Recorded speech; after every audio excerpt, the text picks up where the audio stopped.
ผู้ที่มาจัดรายการในสถานีเครือข่ายของเฮาทุกกลุ่มทุกองค์ได้รับการกันกรองมาส่วนหนึ่งแล้วจากครูบาอาจารย์เนาะแล้วก็ทุกกลุ่มทุกองค์ก็มีส่วนในการประคับประคองช่วยเหลือในกิจการของคณะสงฆ์มีงานที่เป็นทำประจำอยู่แล้วโดยหน้าที่โดยตำแหน่งหลายด้านหลายประการก็เอามาเผยแพร่เป็นผู้ที่ศรัทธาญาติโยมรู้จักอยู่แล้วได้มาจัดรายการอย่างเช่นหลวงปู่ท่านพระครูสุจิตตานุรักษ์นี่เจ้าคณะอำเภอฝางเปิ่นก็มาอยู่ในเครือข่ายของเฮาจัดรายการนำเรื่องราวของต่างเมืองฝางมาเผยแพร่ให้ศรัทธาญาติโยมได้รับรู้เรื่องราวของเปิ้นต่างเชียงใหม่ก็หลายรูปหลายองค์ศรัทธาอีป่ออีแม่ทั้งหลายท่านอาจารย์พระครูสุเมธธรรมเสวีซึ่งเป็นครูบาอาจารย์ที่เป็นอาจารย์ของพระสงฆ์องค์สังฆเจ้าเกือบทั่วประเทศศรัทธามีการเข้าปริวาสพระสงฆ์เป็นปันศรัทธาถวายทานกฐินครั้งหนึ่งเนี่ย300-400 หัววัดไปรับกฐินที่วัดม่อนฤาษีท่านอาจารย์วรรณชัยท่านอาจารย์พระครูกัลยาณประโมทท่านพระครูสถิตท่านพระครูสังวรศิลาภิลักษ์ตุลุงยองท่านอาจารย์หลายรูปหลายองค์สถานที่มาจัดในการอยู่ในเครือข่ายคลื่นสีขาวของเฮาท่านสามเณรเอาลักษ์หลวงปู่พระครูปฏิภาณธรรมทินท่านอาจารย์พระมหาเสาแก้วแล้วก็ตังเวียงป่าเป่าก็หลายรูปหลายองค์บางท่านตุลุงท่านพระครูชลทานพิทักษ์นี่สถานได้ร่วมกันจัดรายการในสถานีเครือข่ายคลื่นสีขาวของเฮามากิจการต่างๆในเครือข่ายคลื่นสีขาวของเฮาก็มีหลายอย่างหลายประการเนาะโดยเฉพาะตังคลื่นสีขาวของเฮาเนี้ยสถานที่มีเพิ่มขึ้นก็มี โยมผู้หนึ่งซึ่งเป็นนักธุรกิจใจบุญเป็นเศรษฐีใจบุญอยู่ตังเวียงป่าเป่าเป็นลูกศิษย์ลูกหาเป็นคนบ้านเดียวกับท่านอาจารย์ท่านพระครูอภิวัตรท่านหลวงปู่พระครูปฏิภาณธรรมทินแล้วเปิ้นก็ชอบฟังธรรมะโดยครอบครัวของเปิ้นก็เช่นเดียวกันเปิ้นมอบเวลาให้ต่างท่านอาจารย์มาเปิ้นมีสถานีวิทยุในธุรกิจของเปิ้นหลายสถานีก็เป็นเสากว่าสถานีเนาะที่ในคอนโทรลหรือว่าในเครือข่ายของเปิ้นก็มอบให้ครูบาอาจารย์เอามาเป็นประโยชน์ในการเผยแผ่พระธรรมคำสั่งสอนตลอดถึงกิจกรรมดีๆมาสู่ศรัทธาญาติโยมผู้ฟังทั้งหลายในเฉพาะในช่วงนี้ศรัทธาโดยเฉพาะในช่วงนี้นั้นอีป่ออีแม่ได้รับทราบรับรู้แล้วจากครูบาอาจารย์แต่คืนนี้อาตมาก็ฟังโดยอีป่ออีแม่หลังจากอาตมาจัดรายการเข้าสถานีที่ลำปางเรียบร้อยแล้วก็ได้ ฟังรายการของหลวงปู่พระครูปฏิภาณธรรมทินเมื่อค่ำยามคืนที่ผ่านมาโอ้หลวงปู่ก็เรื่องเดียวนะอันเรื่องหลอดเตียน หลอดเตียนวัดตรงปงตำบลเมืองปานประกาศชื่อเสียงเลี้ยงน้ำของศรัทธาญาติโยมที่เป็นหายหอมบุญมันหลวงปู่ก็ประกาศให้ศรัทธาญาติโยมทั้งหลายได้รับทราบนะหลายท่านด้วยกันที่หลวงปู่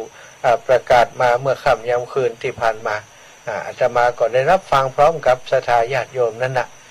ลายศรัทธาญาติโยมที่เป็นแฟนคลับของหลวงปู่เปิ้นมีนักสถานีวิทยุตังเครือข่ายของคลื่นสีขาวและตังเวียงป่าเป้าเนี่ยโดยบางครั้งบางทีหลวงปู่จัดนี่ศรัทธาญาติโยมตังพะเยาเนาะตังพะเยาตังเมืองเงาตังอย่างมูนี้เนี่ยก็จะฟังติดตามจากหลวงปู่สถานีวิทยุตังเวียงป่าเป้าที่เปิ้นจัดรายการตลอดนั้นนะก็มีคนรู้จักหลวงปู่นักแล้วก็ท่านเจ้าได้ตัดรายการมาเมินแล้วก็แฟนคลับก็ติดตามนักโอ้เป็นตาดีม่วนเนาะฟังหลวงปู่จัดรายการธรรมะนี่ใจเย็นเป็นกรรมไปแต่ว่าแต่ละกรรมที่หลวงปู่มานั้นเป็นกรรมที่ออกจากจิตจากใจโดยความบริสุทธิ์ใจของเปิ้นจริงๆแล้วแต่ว่าอาตมาภาพก็ได้ปะกับหลวงปู่ที่อันวัดโป่งเทวีเนื่องจากว่าตะวันนี้อาตมาได้เดินทางนะมีนัดหมายกับโยมแม่โยมพี่โยมน้องญาติโยมทั้งหลายตังแม่สวยรังแม่สวยถ้าก็แม่ตำอย่างพุทธศรัทธาญาติโยมก็ได้นัดหมายกันเมื่อวันก่อนว่าเดี๋ยวจะเข้าไปหาแม่นะแม่ย่าผงเทพประสานอายุ91 ปีศรัทธาก็ อายุนักแล้วก็กึดเติงหาตุลูกเปิ่นเนาะ เปิ่นห้องอาตมาวัดตุลูกบันไดจะมาอีนะตาโตอันก็ถามญาติโยมเปิ่นตลอดนะอย่าถามถึงเปิ่นตลอดวันตะวานี้ก็เลยถือโอกาสว่าพอจะมีเวลาแทรกไปหาเปิ่นเนาะก็เลยได้ ได้ไปแอวหาโยมแม่ผงแล้วก็ได้โทรติดต่อประสานงานกับโยมน้องสมพินบุญทาซึ่งก็อยู่บ้านเดียวกันกับโยมแม่ฮันนะเป็นผู้ประสานงานเป็นประสานงานเพื่อเป็นว่าโทรอู้จากันแล้วว่าจะไปวันจันทร์ตะวันนี้เนาะแต่บัดได้นัดหมายลงเวลาลงรายละเอียดเรื่องเวลาเปิ้นว่าเปิ้นได้ตักมาตังอันตังลายอาตมาแล้วท่านอาจารย์ก็บอ่านเองนะ ก็ไปพอก็บอ่านของเปิ้นแต่เลยบัดได้นัดหมายเรื่องเวลาพอออกจากวัดโป่งเทวีเนาะแต่ว่านี้เปิ้นมีธรรมสัญจรที่วัดโป่งเทวีครูบาอาจารย์ของหมู่เฮาทั้งหลายท่านพระครูอภิวัฒนวิกรมได้รับนิมนต์ไปเทศนะอาตมาก็ถือโอกาสไปถึงตันพอดีเปิ้นกำลังนะโมกำลังเทศ ไปถึงก็ได้ไปตั้งเครื่องไร้สดหือท่านเอาธรรมะที่ท่านอาจารย์ได้เทศตะวันนี้มาเผยแผ่ให้ศรัทธาญาติโยมได้รับฟังด้วยถ้าเฉพาะคนที่นั่งฟังอยู่ตั้งหันนี่ก็มีส่วนหนึ่งแล้วมันก็ถ่ายทอดออกทางวิทยุด้วยเนาะตะวันนี้นะถ่ายทอดออกจากวิทยุของเวียงปะเปาด้วยและคลื่นสีขาวก็รับสัญญาณด้วย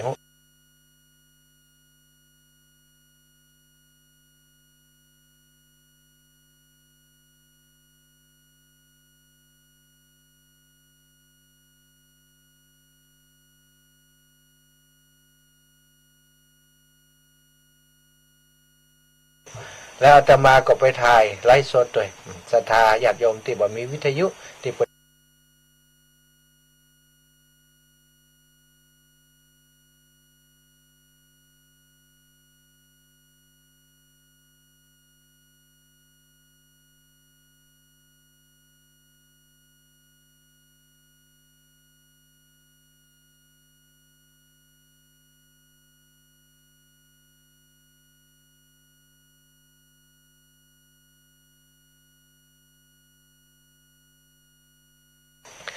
ข้างกำแพง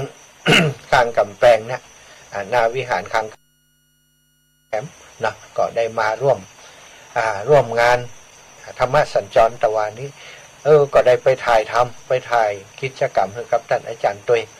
ก็ได้ไปพบปะกับศรัทธาญาติโยมหลายท่านเนาะแม่เสาสุดาจันทร์ก็ไปพบปะกันที่หันอีแม่ก็บอกแม่ไปนะท่านอาจารย์ไปปะกันพุ่นเนออีแม่ไปกับท่านโยมแม่จิรพันธ์เนอะนี่นะทีแรกวันก่อนถามไปในรายการนั่นนะว่าหมู่โยมแม่เสาบ้านปังตั้งปั้นปังยิ้วเป็นจะไปอย่างไรมาแหมกันก็ว่าอย่างไรประเดี๋ยวนี้ก็มาแหมกันนั่นนะแต่ว่ารวมทีมกับโยมแม่จิรพันธ์หมู่ป่อมาไปปะโยมแม่เสาสุดาจันทร์หลายท่านโยมแม่ไล่พาเปจักโยมแม่น้อยทองคำก็ไปปะกันท่านโยมปอกกำนันสี่ท่านปะเขินตะหลายท่านโยมแม่เทียมจันทร์คนเที่ยงก็ปะกันตะวันนี้เนาะหลายท่านหลายคนเพิ่นก็ได้ฝากปัจจัยให้หอมปูจาแผ่นเตียนธรรมจักรอาตมาก็ได้รับมาแต่ว่าหลายซองเหมือนกันแล้วก็บริปะกับโยมแม่จิรพันธ์สักคำ นัดคนจริงนัดหมายอีแม่ว่าอีแม่ก็จะไปเหมือนกันเรื่องโป่งทีวีแล้วก็จะเอาเตียนคืออันท่านมหามาโดยแต่วานี้ อาตมาอยู่ตั้งหน้าบุญนักวัดถ่ายกิจกรรมอย่างอยู่ก็เลยบ่ได้บาหารโยมแม่เปิ้นว่าเปิ้นนั่งอยู่ตั้งหลังท่านอาจารย์มาบัดถึงว่าความจริงทหารก็จะได้ทักทายแล้วก็เข้าไปหาเพราะโยมแม่เพิ่นจะฝากเตียนมา17กิโลอีกโยมแม่เนาะจัดนักนะ17กิโลเท่าตีเป็นกองกับกองปายกองมี15กิโลแม่ฝากมา17กิโลโยมแม่จิรพันธ์หมู่ป่อบัดได้ฝากที่อาตมาก็เอาไปฝากที่หลวงปู่ผู้นี้ หลวงปู่พระครูปฏิภาณธรรมทินก็รับฝากโยมแม่มาหลวงปู่กับป้ากันท่านอาจารย์มหาเสาแก้วตะวะกับป้ากันท่านพอเสร็จงานจากที่โป่งเทวีแล้วเนาะอาตมาก็ได้เดินทางไปแม่สวยท่าก้อตะวานี้ก็ไปป้าญาติโยมที่ตังพุ่นมีโยมแม่ผงเนาะโยมแม่ผงเทพประสานโยมสมพิน บุญทาแล้วก็หลายท่านหลายคนติดไปหาตะวานี้นะได้ไปถวายปัจจัยถวายปัจจัยร่วมบุญปูจาแผ่นเตียนธรรมจักรนะก็ได้รวบรวมมาก็มาส่งทางคณะทำงานคณะกรรมการเปิ่นได้จดเอาลายใหม่เอาชื่อกับสถาอีปล่อยอีแม่ทั้งหลายใส่ในแผ่นเตียนธรรมจักรเรียบร้อยละ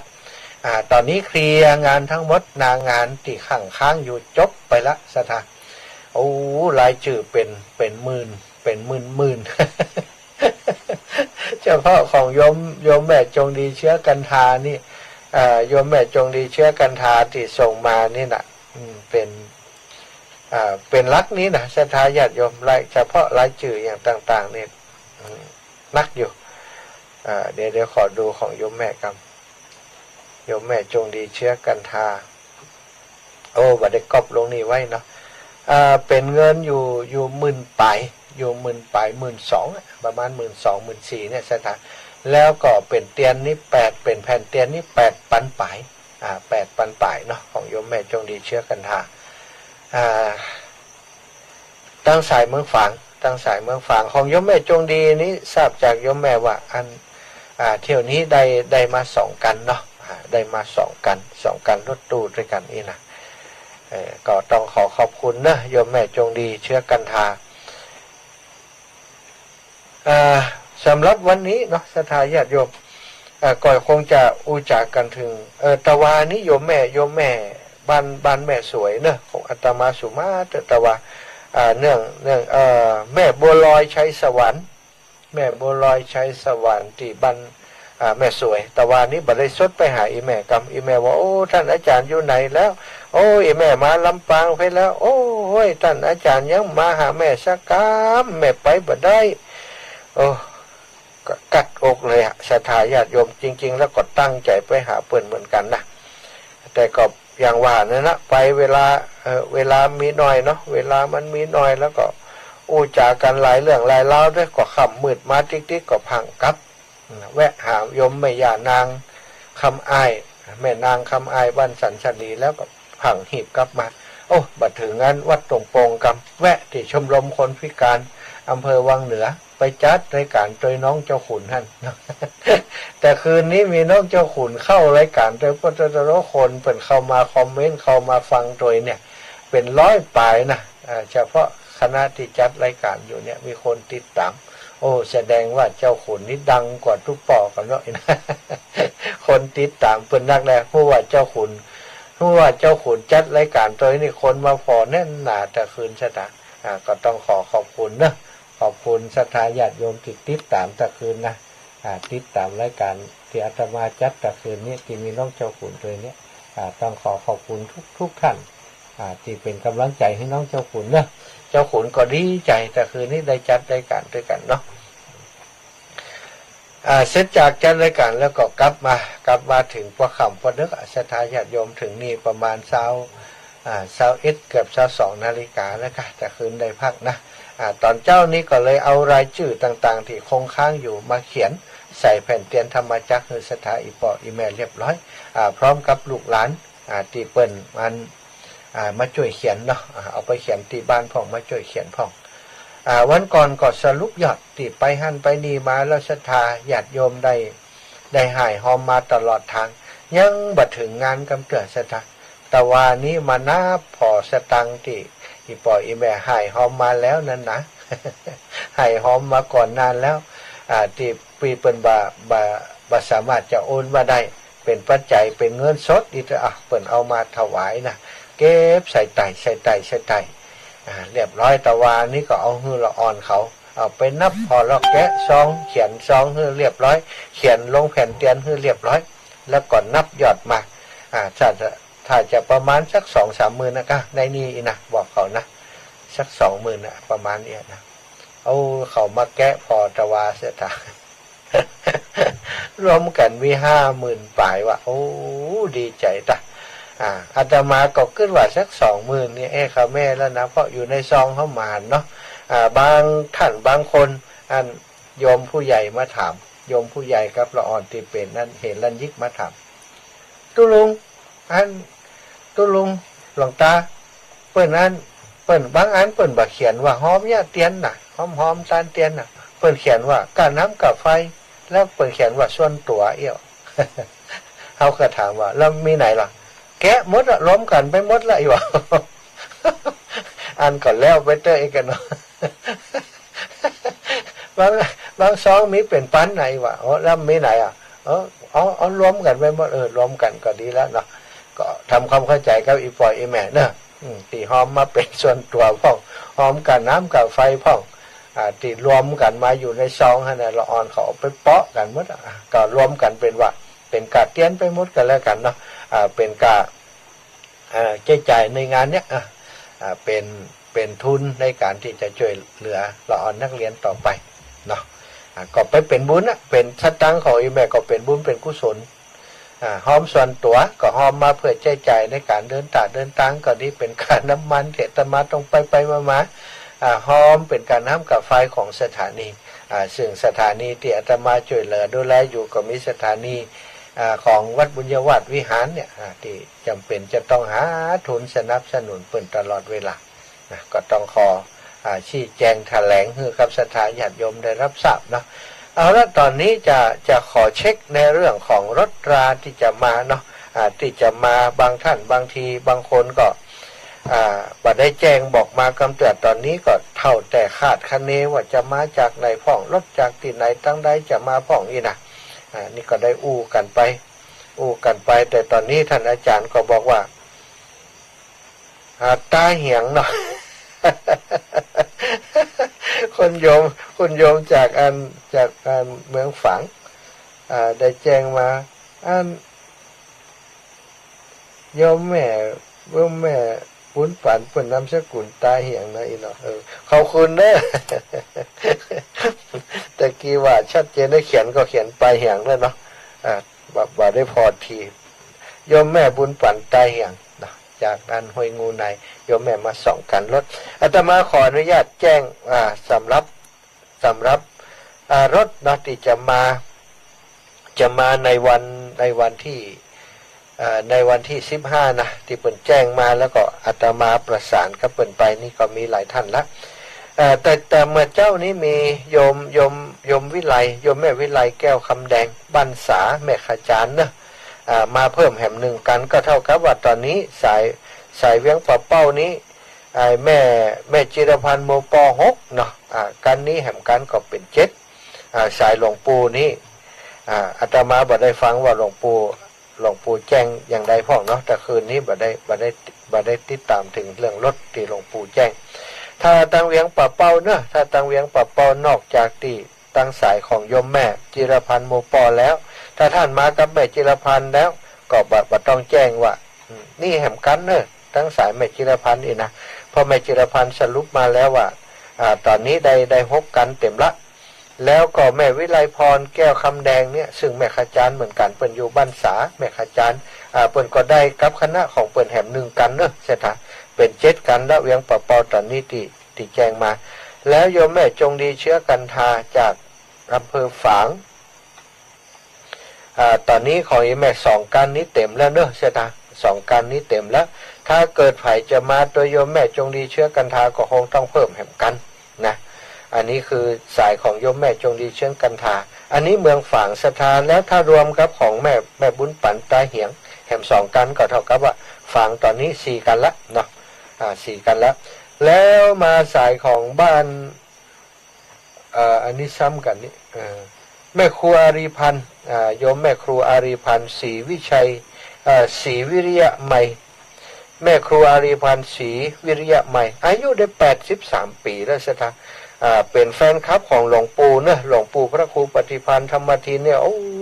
สาวๆทางเมืองเงาติดหลวงปู่ขนาดสาวอายุ80ถึงนั้นน่ะ70ปลาย80ถึงนั้นน่ะนะ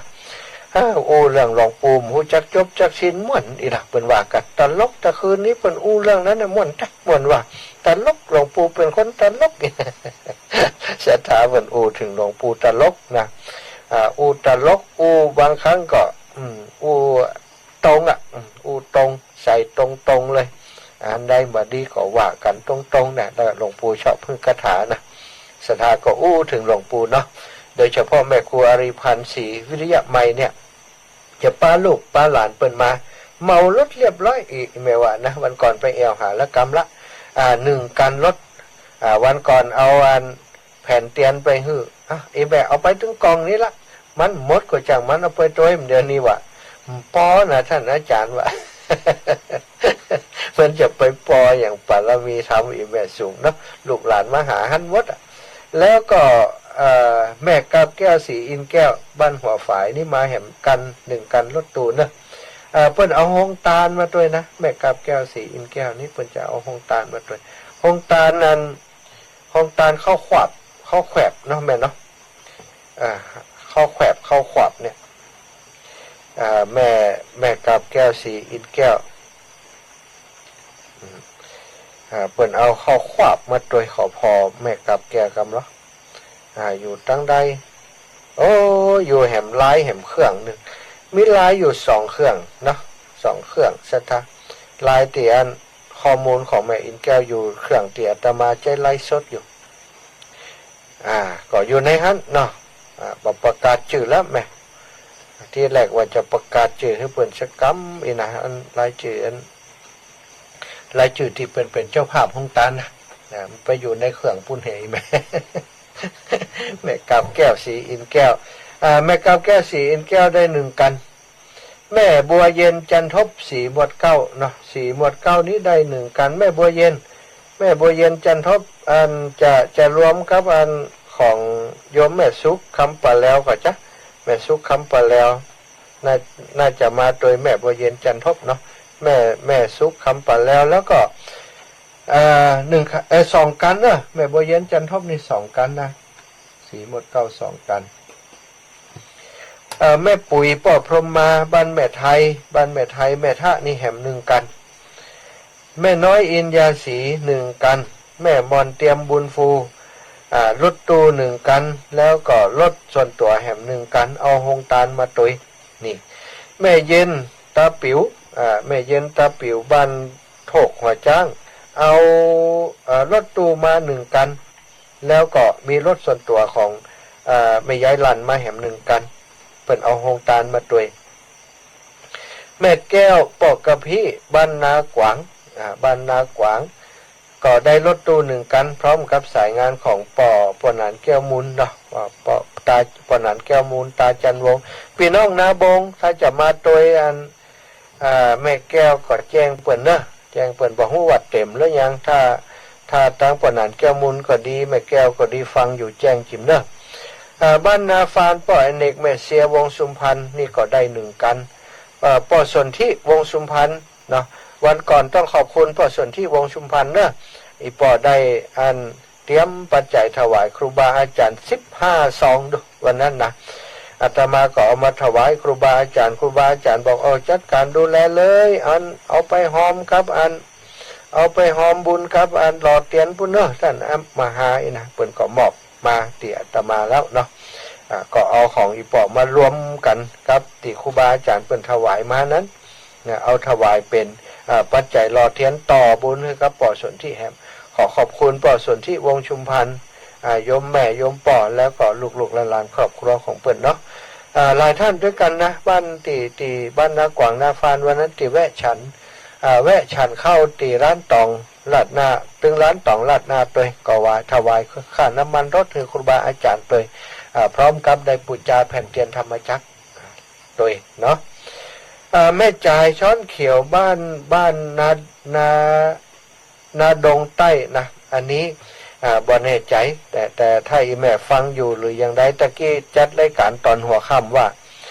19 นาฬิกานะถ้าจัดรายการเขาจะแจ้งบอกเปิ่นให้แจ้งมาตังลำปางว่ามีเพิ่มแหมกี่กันแต่ปรากฏว่า19 นาฬิกาตะกี้บ่ได้เข้ารายการเข้าลำปางกิจกรรมสถานเนื่องจากสถานีฟ้ามองผ้าฟ้าไฟดับ แล้วมีไผไปรีสตาร์ทไปเปิดฮื้อก็เลยกลายเป็นว่าบ่ได้จัดรายการเข้าลำปางสักกรรมจะถามแม่จ่ายช้อนเขียวว่าเปิ้น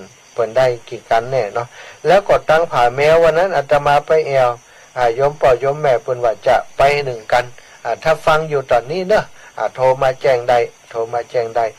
แล้วปอสีอุดสมุทรวงศ์อันนี้บ้านผาลาดแม่เมาะ1 คันแม่สีนวลคำอินบุตรเนาะแม่สีนวลคำอินบุตรบ้านนั้นบ้านหนองยางเนาะบ้านหนองยางแม่สีนวลแม่สุคนกะแม่สุคนบ้านหนองยางวันก่อนไปฮับปัจจัยมาแล้วอีแม่เปิ่นได้ฝากมาคือเอามาเขียนเรียบร้อยละไอ้แม่ก็ได้1 กันแม่อนงใจเปี้ยนะแม่อนงใจเปี้ยนี่รู้สึกว่าจะเป็นรถส่วนตัวมากับครอบครัวลูกหลานของเปิ่น1 กันแม่วินนะจะลาเนอะแม่วินถ้าฟังอยู่เนาะหรือว่าจะฟังจากถ้าฟังจากคลื่นของคุณดารุณีที่ลำปางก็จะได้ยินที่อาตมาจัดรายการอยู่แม่วินนะจะลาแม่วินแม่ฟ้องจันนะจะลาจะมาแต้กำแต้เนาะก็จะได้แจ้งมาจิมเนอะทราบว่าเพิ่นจะมากันหนึ่งนะแล้วก็บ้านฟ่อนนี้มีโยมจิตอินทรวิจิตนะโยมบ้านฟ่อนนี้มา1 กันแล้วบ้านม่อนหินแก้วนะม่อนหินแก้วว่ายังได้จ้าโยมมาลัยม่อนหินแก้วนี้จะได้1 กันหรือบ่ได้บ้านฟ่อนโยมจิตแจ้งมาตะกี้ว่าตุ๊ปี้น้องเอาขนมจ๊อกไปต้ยหนาเป็นห้องตาลอีว่ามีติดตั้งไว้ก็โอ้บัดต้องกวมมีเนอะเอามาเตอะที่จัดวางนี่จะจัดการให้โยมแม่จันฟองบันปงดอนมา2 ตู้แล้วนะสถาแล้วเพิ่นจะเอาข้าวต้มนะข้าวต้มกับบะม่วงแผ่นมาเป็นอันนี้โดยบัดเดี๋ยวนี้โยมแม่ฟองจันปงดอนนี่ได้2 ตู้แรกเต็มไปแล้วตู้ที่2ขาดแถม5 คนสถาพี่น้องตังปงดอนนะถ้าฟังรายการอยู่ตอนนี้จดหมายเลขโทรศัพท์ของแม่จันฟองปงดอนไว้กำแล้วก็โทรไปหาเปิ้นเนอะแม่จันฟองบ้านปงดอนน้องจะไปต้ยอีแม่จะไปต้ยก็บอกกันพุ่นเถอะเนาะเบอร์โทรของแม่จังฟอนปงดอนเปิ้นมีรถ2 กันเต็มไป1 กันแหมกันเหลือ5 คนขาด5 คนเนอะเลขเบอร์โทรของเปิ้น082 894 8075 082 894 8075เนอะสำหรับคนที่อยู่แถวเจ้าห่มปงดอนนะอยู่เจ้าห่มถ้าจะมากับอีแม่เปิ้น082 894 8075โทรหากันได้เลยถ้าจำเบอร์เปิ้นไปได้ก็จำเบอร์อาตมา080 8844 173ได้ก็โทรมาถามแหมคำก็ได้เนาะ082เนี่ยเบอร์แม่จันฟอง082 894 8075อันนี้ก็รายการรถนะวัดเรามณฑาทิพย์นี่ตอนอู้กันเข้าแล้วนี่ว่าจะประมาณ2 รถตู้มาเดียวบัดแน่ใจว่ามากี่รถตู้แน่ถ้าพี่น้องเรามณฑาทิพย์ใฝ่ฟังอยู่เนอะแจ้งแหมคำโยมแม่จงดีเชื้อกันทาไทยแม่มีเพิ่มจะได้ก็แจ้งวันก่อนอีแม่แจ้งบอกว่าขาดแหม2-3 คนเนอะแหมตู้แหมกัน1นั้นนะเดี๋ยวนี้เต็มแล้วอีนะแม่แจ้งมาตะกี้เนาะขอบคุณโยมแม่จงดีถ้ามีเพิ่มแหมก็แจ้งมาเอาแล้วตอนนี้อาตมาจะเปิดโอกาสให้ศรัทธาญาติโยมที่จะเดินทางมาเป็นคณะเป็นขบวนเนาะเป็นขบวนเป็นรถตู้นะ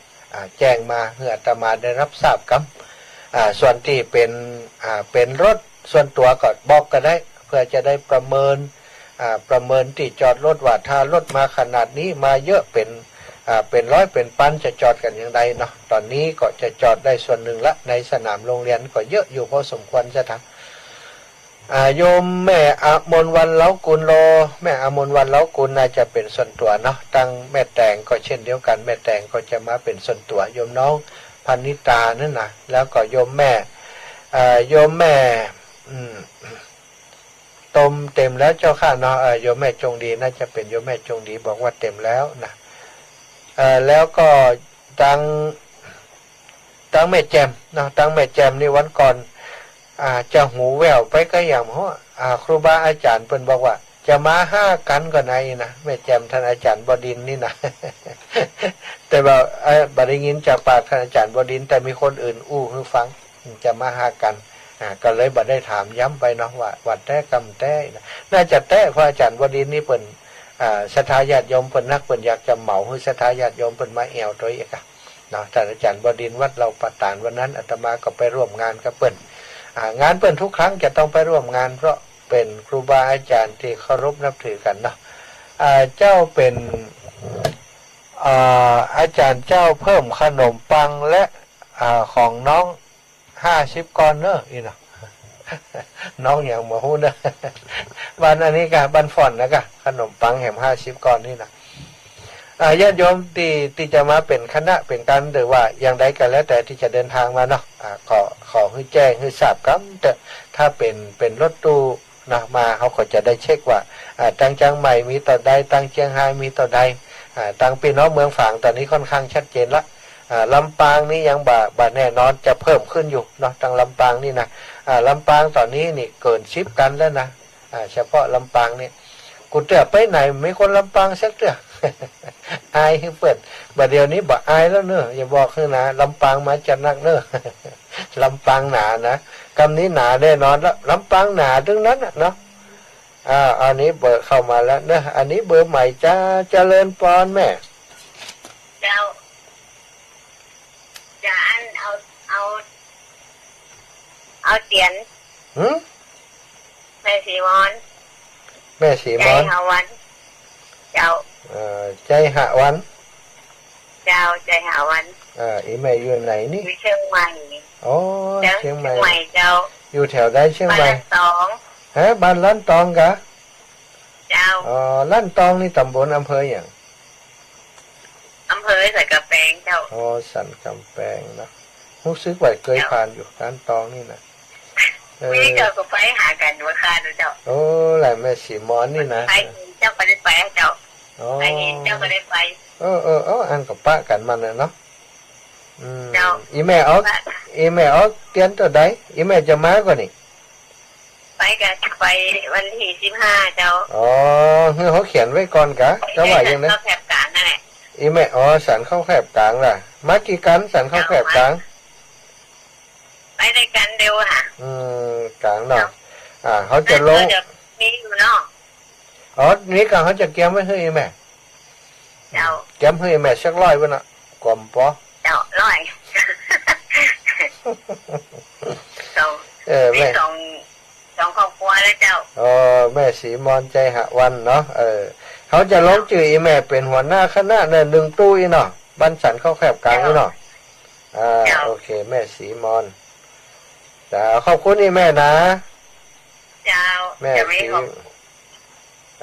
จะไปเต้หมูเขาจ้า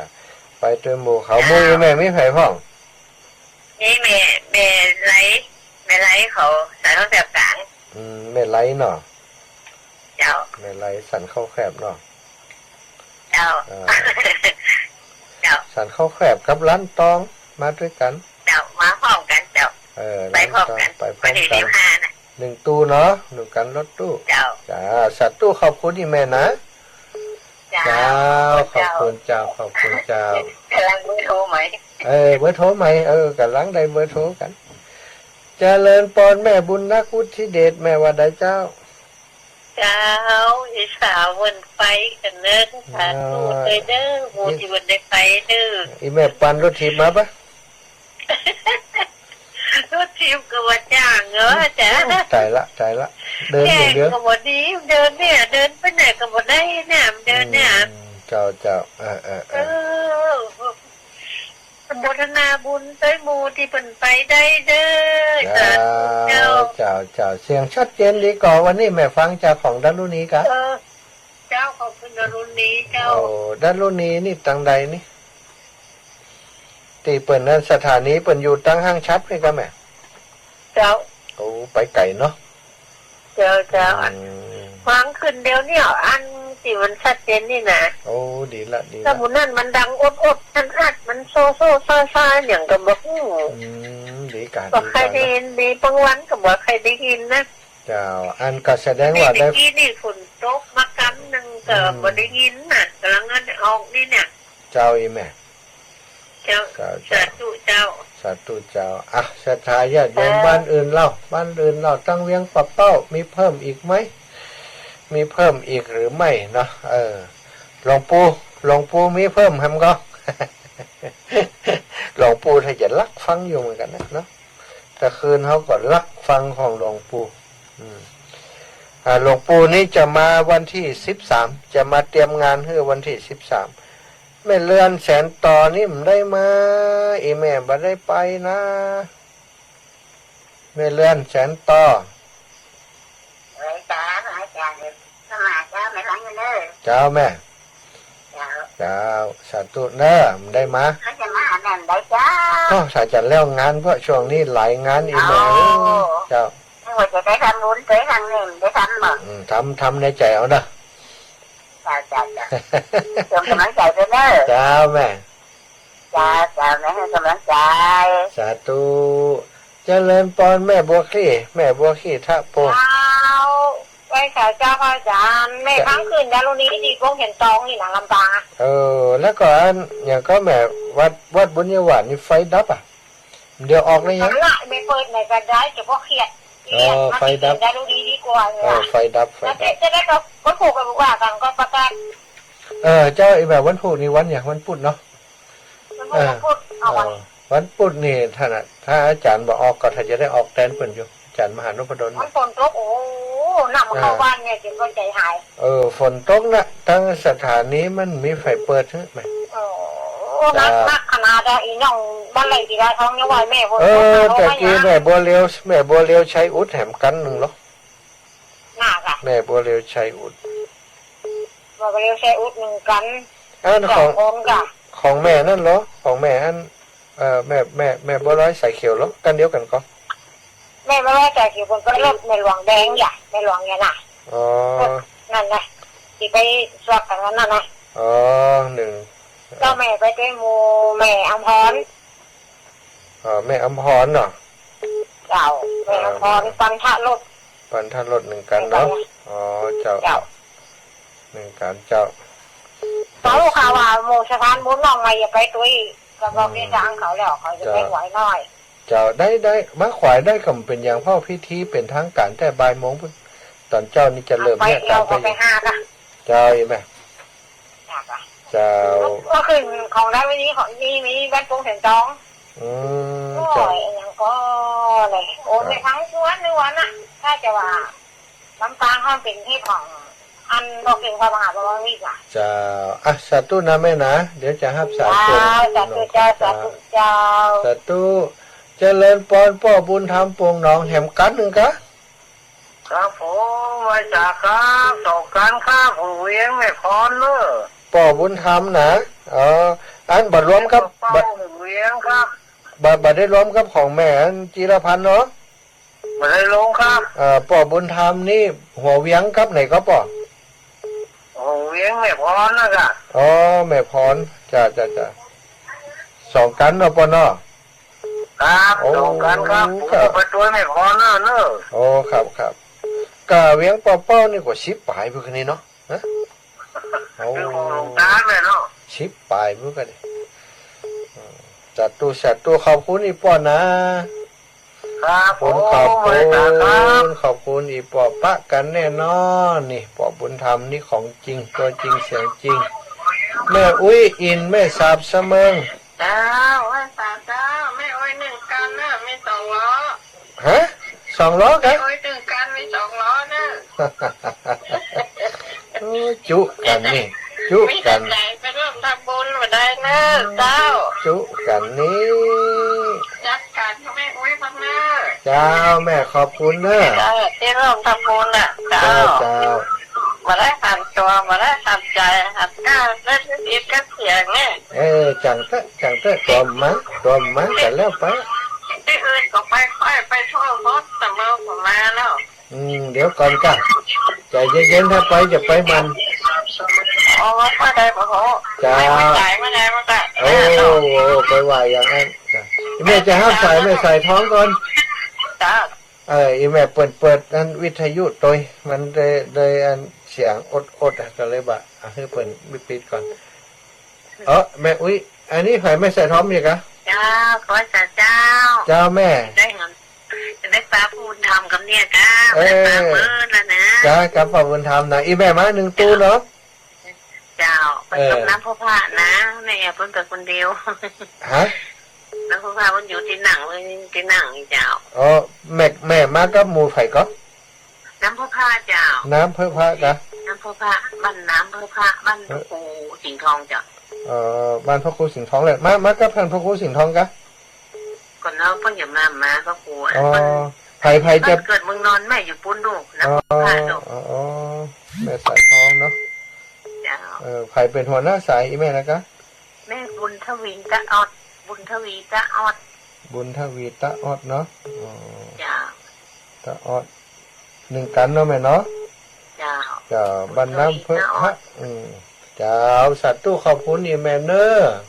จ้าแม่สายทองได้ปะกันละได้ยินเสียงกันมาเหมือนเดี๋ยวจะได้หันกันละเจริญพรเมลาพรเจ้าบริษัทเจ้าท่านมหาเจ้าอีแม่โอ้แต่ว่าถ้าไปเดี๋ยวไม่สวยเนี่ยเหมือนแม่หาแม่อีแม่อยู่อีแม่บ้านนั้นพอมาพวกค่ำละลูกแม่สวยมากนะเวลามันมีน้อยอีแม่เวลามันมีน้อยโอ้ยใช่สบายเลยสบายได้เดี๋ยวนี้นะพักก่อนแค่ว่าจะเอาวันพักไหนเนี่ยจะปากที่เสา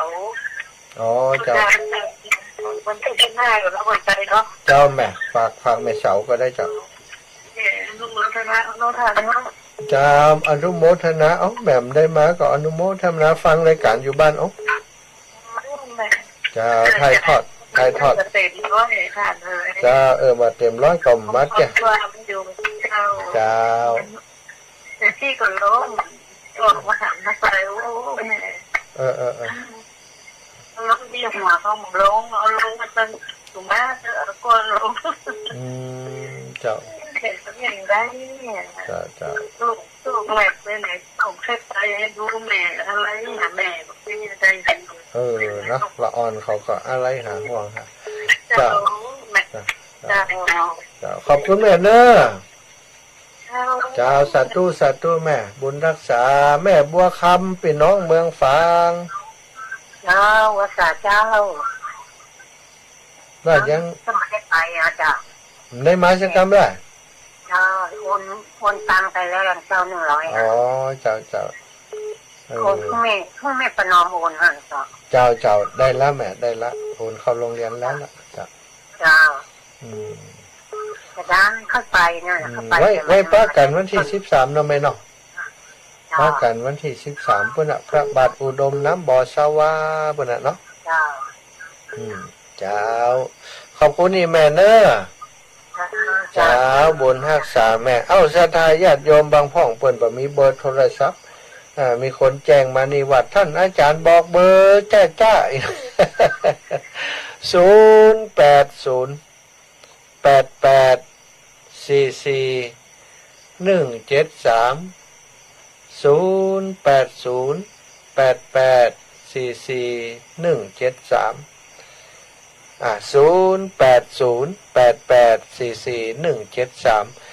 ม่สุทัศน์แม่วางตะกี้แม่วินนาจลามาแล้วเจริญพรโยม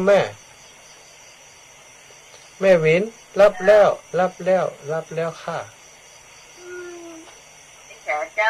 เจ้าอีแม่ไปกันเดียวนะพระอาจารย์นึกว่าอีแม่มาเพราะจะน้อยใจเห็นแล้วนี่แม่วินนาจลามา1คันสัตุเจ้าแม่อย่างก็แม่ศิลามาด้วยก็แม่ศิลากะเจ้าแม่ศิลาแม่จังสีมาอยู่เนาะแม่สมแม่พัดแม่สีปะกันประมาณ9คนเนี่ยหัวเด็กนาจลาบ่เดี๋ยวได้9คนอยู่ไผจะมาต้วยบอกเนอะพี่น้องนาจลาเนอะไปหาติแม่วินหั่นเนอะแม่วินแม่จันฟ้องเนาะแม่จันฟ้องใช้เมืองชื่นเนาะก็บอกฟ้องจันก็แม่ฟัดแม่ฟัดใช้เมืองชื่นมาก่อนแม่ฟัดใช้เมืองชื่นมาแกมาเจ้าดีแล้วมาฆ่าอีกมาอย่างเขาไปโรงเรียนนะกลับมาหรือปะมาเด็กหญิงวินมาไม่มาฆ่าอีกเนี่ย จะไปถึงมาก่อนมาค่ะ สาธุบุญรักษาอีแม่สาธุสาธุแม่ยายพรมาก็แม่ยายพรมาก็มาจ้ามากะมาฆ่ากะมาได้กะมารถหยังไอ้พวกไม่ได้ไปอ้าวโอ้เปิดบอกไผ่มาคือโทรมาตัวมาโทรมาเนี่ยโอ้ยมากเจ็บอีกแล้วอ่ะโอ้เจ็บเอวเดี๋ยวจะส่งยาไปเถอะส่งน้ำมันมวยไปเถอะเนอะเอานักมวยมาตีเอาปันหอมปันหายอยู่ดีมีสุขเนอะยายพรเจ้าสาธุห้ามสายไม่จันก่อนจะเลินปอนโยมแม่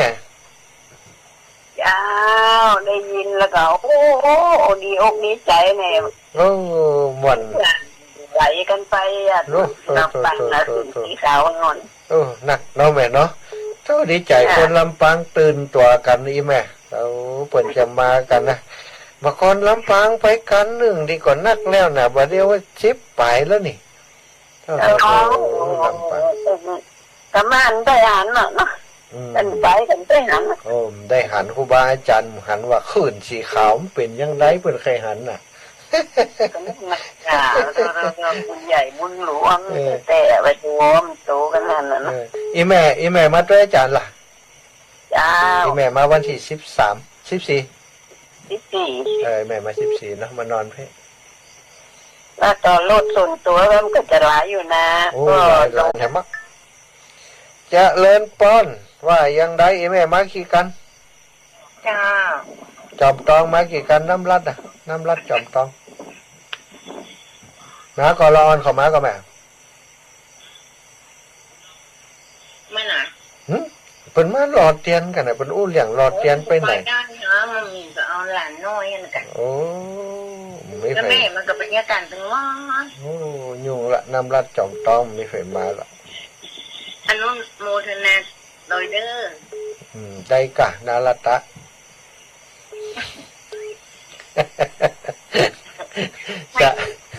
สาธุบุญเจ้าไปหอมที่ดินพูนสถาบันธรรมพิวัตรนั่นหอมมากะหอมกี่หมื่น200จ้ะ200ก่อนเดี๋ยวก่อยอู้กันเรื่องที่ดินเนาะถ้าจบเรื่องนี้ก่อนเจ้าสาธุแม่เจ้าสาธุจ้ะ4905จากที่ไหนตั้งใดจ้ากรรมสาเจ้าจให้จำเวียงกับเป้าไว้เนอะห้างตำกะโอ้อีแม่แต่ว่าป้ากันก็นี่แม่ไม่ได้ไปเจ้าตั้งแต่เขามีแต่ไปกันเจ้าอ๋อกามีกันหลวงป่อมาเนาะเจ้าอีแม่ไปกันเจ้าอีแม่ชื่อยังแม่ยังไม่ตุ๋ยเจ้าแม่ตุ๋ยน้ำสกุลกันที่เจ้าอยู่ห้างตามหมู่3ให้นะเจ้าห้างตามหมู่3หมอ3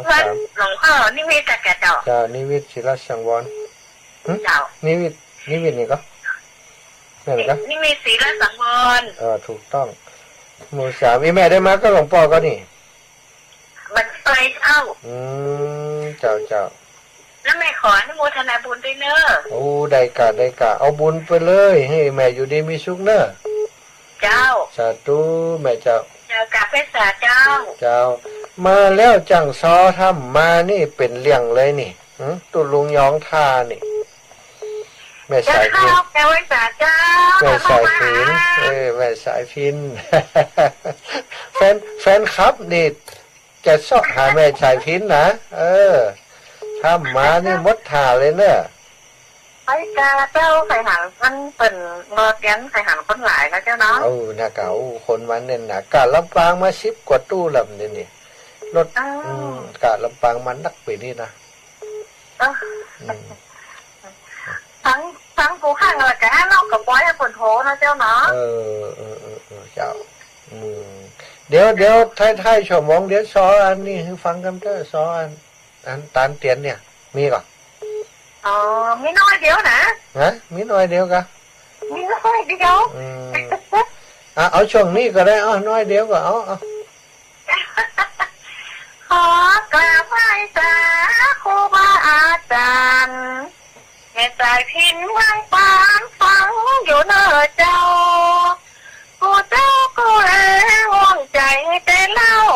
ฟังพระกูตั้งเจ้ากูตนกูอ้องได้ฟังธรรมะไปทั่วแห่งหนพระกูบรรยงเป็นต้นเกิดต่างย่อมต่อสถานีเป็นตาเมื่อกับวงวานพี่น้องวันที่15วันที่15จะได้พระกันเรื่องความสัมพันธ์หลายจ้องหลายบ้านมาอ้วมหลอดเตียมเป็นบุญนักล้ำใจพินต้องสารใจชื่นใจบ้านขอบคุณจัดนักเนอท่านพระครูอาจารย์ที่หันความสำคัญรักต้องปองเมืองปานที่นี่ความสามัคคีจึงดีเลิศล้ำแม่ทุกแก้วศิลาพรแม่สีทอนเสียงหวานแม่สีดาคนงามอยู่เวียงป่าเป่าแม่จันเลื่อมใจใจบุญแต่เล่าใจพินข้าเจ้าขอเป็นลูกหลานตั้งธรรมต้องลุงยองเล่นรักก็น้อยบุญมีบุญปันก็เลี้ยงบุญกันส่วนนางม้าก็เจ้าขอเป็นห้องเป็นเงาเด้อเจ้าพ่อไทยแม่ฉลาดแต่ซ้อนแม่คำนวณกาแข่งแม่จันฟองแม่กองแหวงเป็นตัวแทนเจ้าบ้านแม่ตาไหนใจดีเด่นล้ำใจพินต้องสารคิดถึงกูคนได้ฟังธรรมะตายตัวแห่งคนขอให้ทุกคนโชคดีเนอเจ้าเป็นห่มเป็นเงาเนอเจ้าพ่อแม่ไทยแต่เอกนอได้ความหมายขอให้ลาคนแบบนี้นะเจ้าได้เนื้อหาสาระขนาดนี้มูแฟนรายการก็ยิ้มน้อยยิ้มใหญ่เพิ่งกันนะโยนแล้วเขาเปิดวันนั้นที่ชื่อว่าเขากลับบ้านกันแล้วก็เนาะก็เห็นรอบเด้อจ้าแม่สุมาขอว่ามันนำคนจะรำคาญโอ้ไปรำคาญอย่างบางคนก็ไม่ได้ยินนะบางคนไม่ได้ยินกันเตี่ยน่ะเจ้าสัตว์ตัวนะแม่นะขอบคุณแม่ใจพินเจ้าขอบคุณได้ทำอาหารเนอะแล้วแม่สายพินกัลยาเป็นตัวแทนเป็นน้องบ้านเมืองปานเฮามาเมื่อแล้วนะโยมแม่บุญปั่นเนอะโยมแม่บุญปั่นตายเหี่ยงอีแม่โทรมาแหมกำจะฮับใส่อีแม่ก่อนเดี๋ยวจะขอพักกำโยมแม่บุญปั่นตายเหี่ยงตูด2 รอบแล้วพอดีติดจังซอนน้อยอยู่เนาะแม่ประพันธ์สมมั่งป่าบงเมืองฝางโดยแม่ยวงพะเยาพยายามติดต่อแล้วก็ติดต่อบ่ติดนะแม่บุญปั่นตายเหี่ยงแต่เดี๋ยวก่อนมาแล้วยังแม่สุทัศน์แม่วางแม่สุทัศน์ก่อนเจริญพรแม่สุทัศน์เจ้าพระสัตว์เจ้าท่านอีแม่ปากกันนอก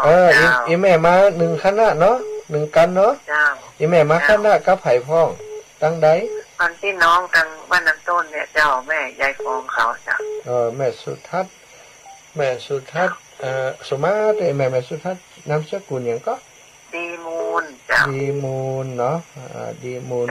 บ้านน้ำต้นเนาะบ้านแสนพรมแม่อยู่แสนพรมแม่อยู่แสนพรมเนาะแสนพรมทุ่งปีอีกแม่ทุ่งปี1 กันสัตว์ตัวเนี่ยขอบคุณนี่แม่นะจ้า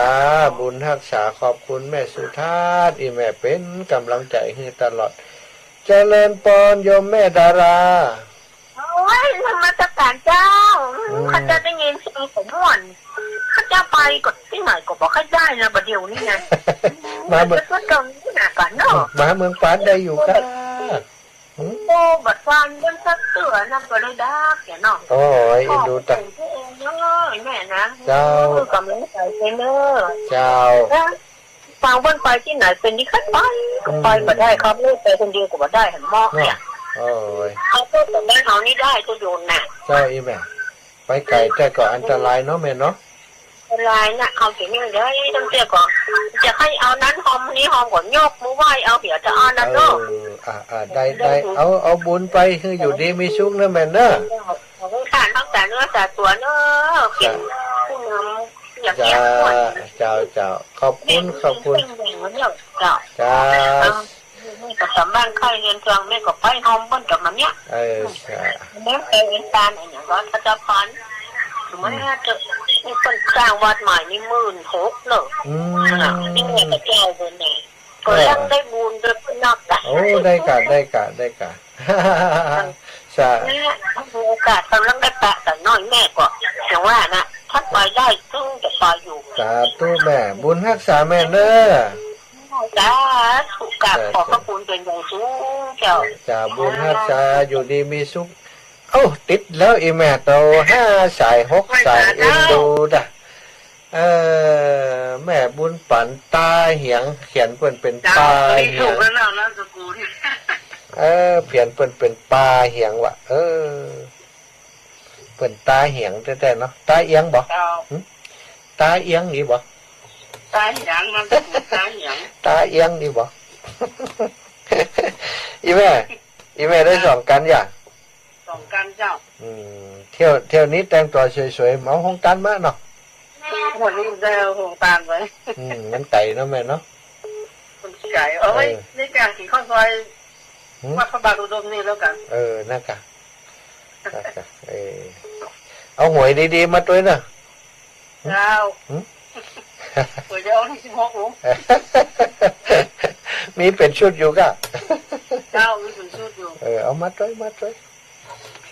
ผื่อคนจกดีลูกเนาะเจ้าป้ากันนำแม่นะเจ้าเกิดเติงหาคู่คนเนอะเกิดเติงหาคู่คนพี่น้องห้วยงูในสาธุเจ้าเอาช่วงนี้เนอะขออนุญาตพักสักกรรม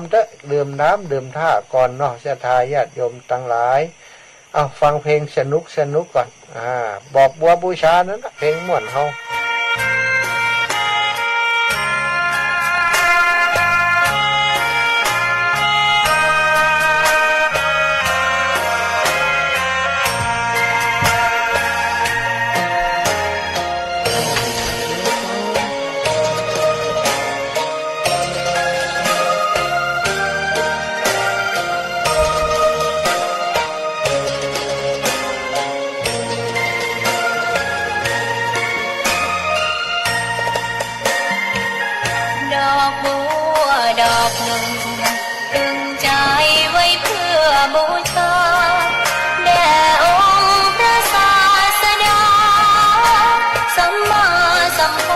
เจ้า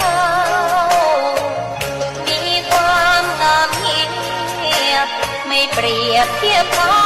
เทียบเราใครมองไม่งามช่างเขาแต่เจ้าก็คือดอกบัวด้วยความสัตย์ซื่อยึดถือความดีเป็นหลัก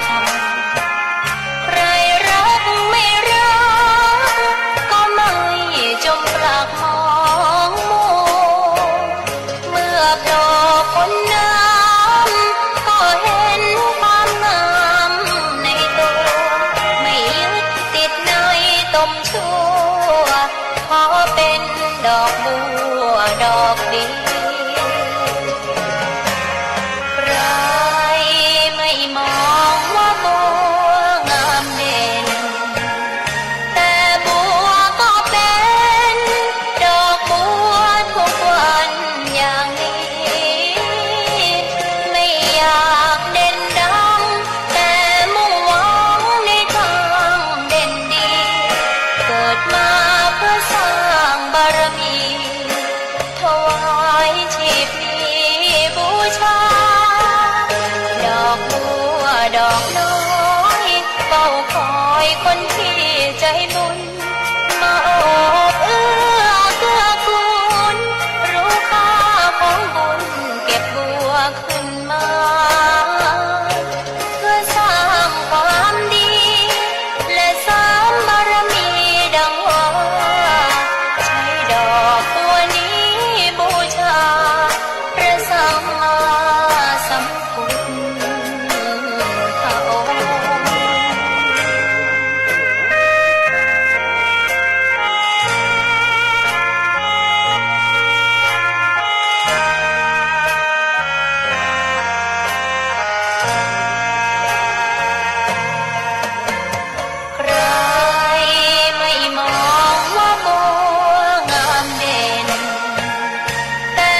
ทธาญาติโยมธรรมะสวัส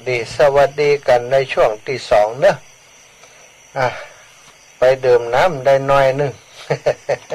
ศรัทธาโทโตยเข้ามาแหมเนาะก็มีเพิ่มมาแหมหลายท่านเลยนะมีติโทรมาตะกี้โยมแม่หลันธรรมจันทร์เนาะธรรมจันทร์บ้านปังมาโอวังเงินแม่ท่าโอ้ยแม่พยายามโทรมาเมินนะตึ้มติดว่าอันโยมแม่หลันธรรมจันทร์เนาะบ้านปังมาโอวังเงินแม่ท่าขอบคุณโยมแม่หลันเนอะแล้วก็แม่ตันพัดป้อมนะบ้านปงปะนะโยมแม่ตันพัดป้อมบัดเดี๋ยวนี้ถ้าหลานที่เป็นครูมันไปส่งก็ได้ไปถ้ามันไปส่งก็ไม่ได้ไปเนอะอาจารย์มันว่าจะไปส่งนี่นะโยมแม่ตันปงปะนะแล้วก็เปิ่นหอมห้องตาลมาด้วยอนุโมทนาโยมแม่ตันเนอะแล้วตะกี้วางสายไปยกสดร้อนโยมแม่สุพันนาอิมัง เปิ่นว่าเล่นคนเดียวอิมังทำมังเนอะอาจารย์ว่า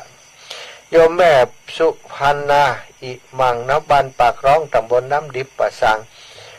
เปิ่นมีรถตู้หนึ่งกันของบ้านไหลดงและของมูอีแม่เขานี่จะเอารถเหลืองรถเหลืองของน้ำดิบเนี่ยแหมกันหนึ่งรถ4 ล้ออีหรอ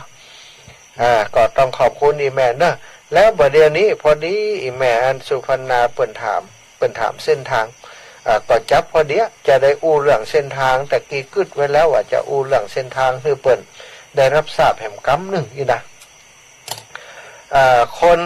นเฒ่าคนแก่อย่างว่านะเนาะมีโทรศัพท์ก็เป็นโทรศัพท์รุ่นเก่า มีโทรศัพท์รุ่นใหม่ก็บอกว่าอย่าใจอย่างใดแล้วจริงๆแล้วถ้าเป็นคนหนุ่มเนี่ยเขาโทรศัพท์มันจะมีแอปอย่างหนึ่งเป็นว่าแอปอันแผนที่นะเป็นแผนที่ที่ถามน้องซิรินะอีปอยอีแม่ทั้งหลายที่เขาจะเอามาเป็นเพลงตลกอ่ะซิริบอกเลี้ยวซ้ายบอกเลี้ยวขวานะถึงแล้วนั่นน่ะซิริแต่เขามีแอปเนาะคนเฒ่าคนแก่เปิ่นมีแอปก็จำเป็นจะต้องอู้กันเนี่ยฟังกันเอาแล้วก็ลองนึกไปตามเส้นทางที่อาตมาบอกนะสถาญาติโยมตั้งเชียงใหม่ละปูนตั้งแม่แจ่มตั้งอำเภอไหนก็แล้วแต่จะมาลำปางทุกท่านผ่านขุนตาล ถ้าผ่านนั้นดอยขุนตาลแน่นอนมาจากที่อื่นอาตมาไม่รู้เรื่องนะจะมาจากเส้นทางใดก่อนแล้วแต่ขอให้ว่าผ่านเส้นทางซุปเปอร์สายขุนตาลมาอำเภอห้างชัด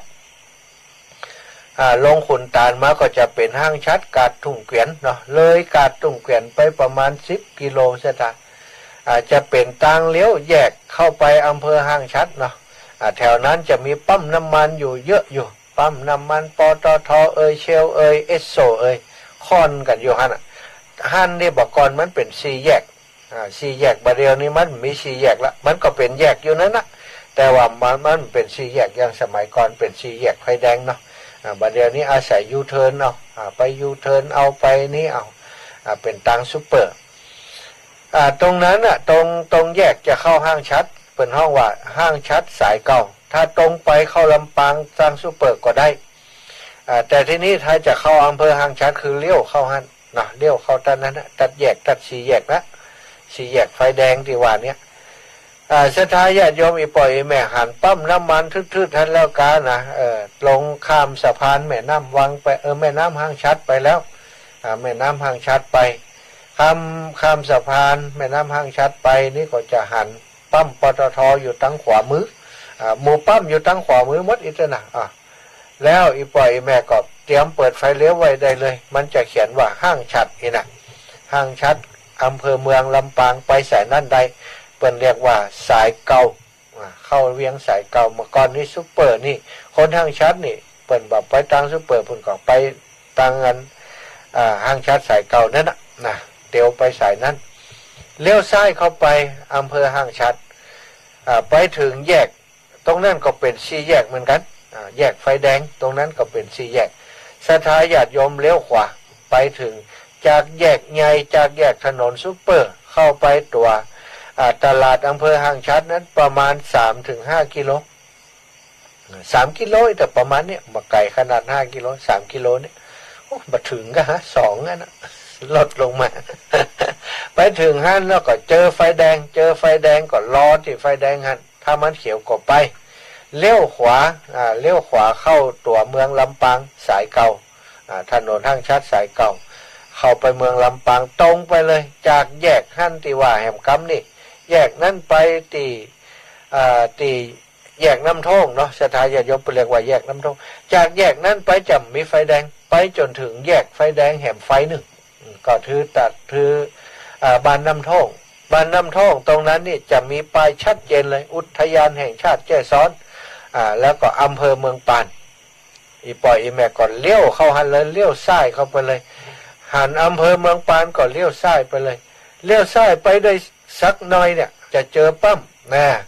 ถ้าไผ่ได้เข้าห้องน้ำห้องถ่ายจะเข้าห้องน้ำแวะหันก่อนเลยเพราะจากปั๊มปตท.แยกน้ำท่งหันกว่าจะถึงอำเภอเมืองปานประมาณ50 กิโลคนเฒ่าคนแก่จะอย่างว่านั้นนะมันไขเข้าห้องน้ำก่อนลำบากนะถ้าเข้าปั๊มนี่มันสบายหน่อยตีจอดรถก็สะดวกเข้าห้องน้ำก็สบายห้องน้ำก็สะอาดเนี่ยจอดหันก่อนพักหันก่อนแล้วก็ทำแล้วใจก็สอบถามเส้นทางหันก็ได้ไปอำเภอเมืองปานนี่ไก่ก็น้อง เขาถึงหู้ว่าละแถวนั้นนะทีนี้จากปั๊มนั้นก็ตรงไปประมาณ50 กิโลอีปอยอีแม่สุดซอยสุดต่างละ50 กิโลนี้จะหันป้ายเลยวัดทุ่งโป่งนี่นะป้าย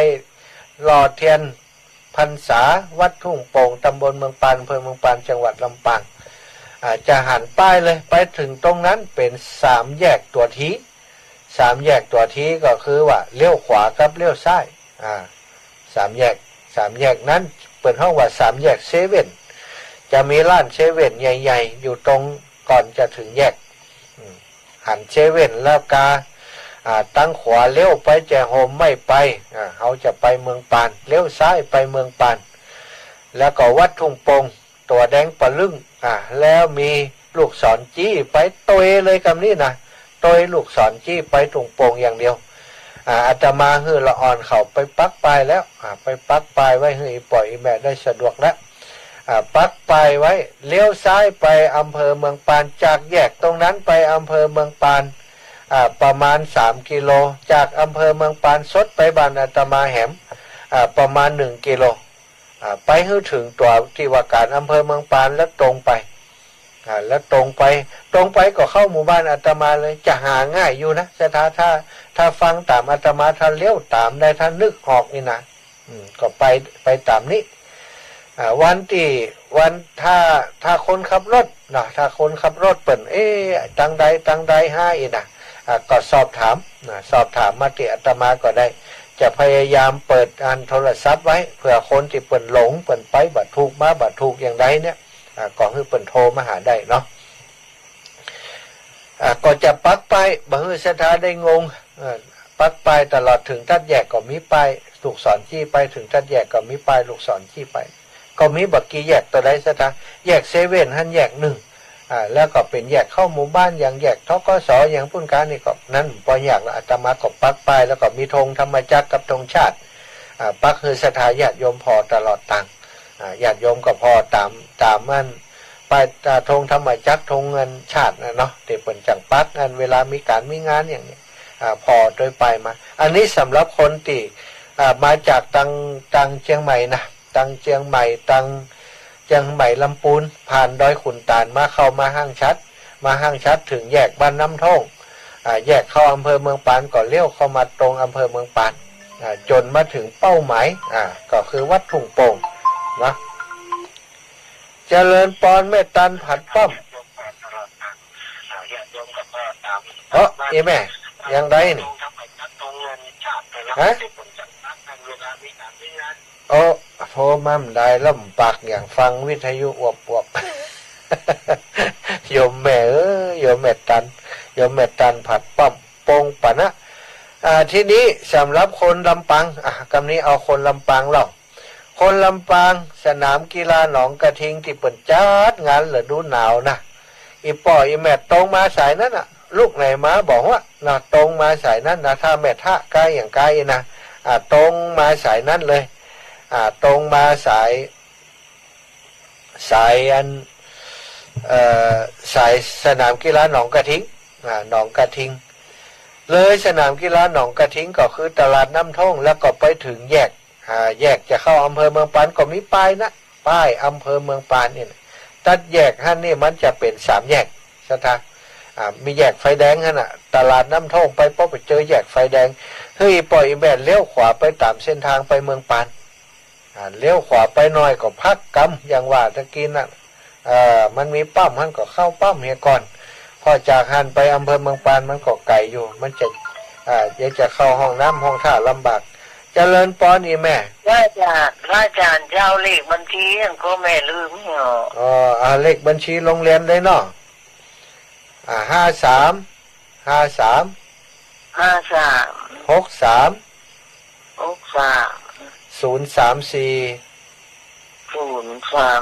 เดี๋ยวก็ดื้อจะดื้อไม่สุดจะดื้ออันเก่ามันไม่ได้ลืมนี่ทำไมเดี๋ยวก็ดื้อเจ้าอ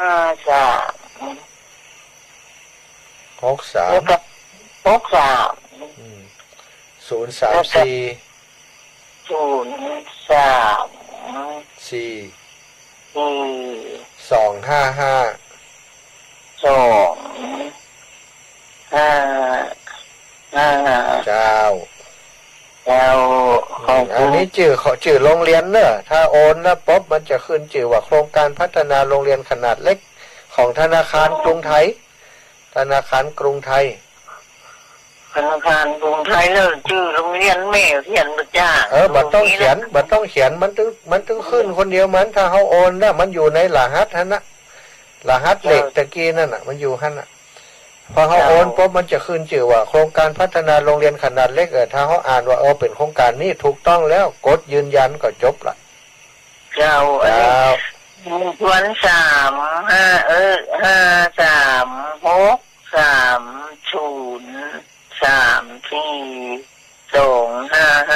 ถูกกันเลยถูกแล้วขอบคุณสาธุนะ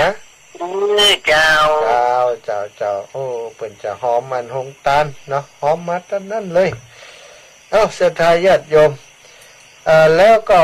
สายที่จะมาจากเมืองเงาเนอะอันนี้แม่อาลีพันธ์แม่อาลีพันธ์ศรีวิริยะโอ้ยนามสกุลนี่แม่จัดงามเขาจำได้พอกำกับแม่ครูอาลีพันธ์ศรีวิริยะใหม่ศรีวิริยะใหม่อันท้ายแม่ลูกเมืองเงามาเนาะลูกเมืองเงามานี่คือเลยอันโรงพยาบาลศูนย์มะเร็งโรงพยาบาลมะเร็งเนี่ยศูนย์มะเร็งมาหน่อยหนึ่งมันจะมีป้ายบอกว่าอุทยานแห่งชาติแจ้ซ้อนอำเภอเมืองปานนี่นะก็เลี้ยวอันยูเทิร์นกลับไปทางอันบ้านตัดเรือนะอีปล่อยแม่เข้าตรงนั้นได้เนาะเจริญปอนโยมแม่ฉลาดไม่สาท่านมหาเจ้าแม่ได้ไปหัวเจ็บหัวเข่าไปเจ็บเที่ยวกับเจ็บนี่อันวันที่15หายหมดเมียตาถูกของมันหายแต่เลยหายเจียกะนี่จะเป่ากระถามเดี๋ยวเนี่ยหัวหายเจ้า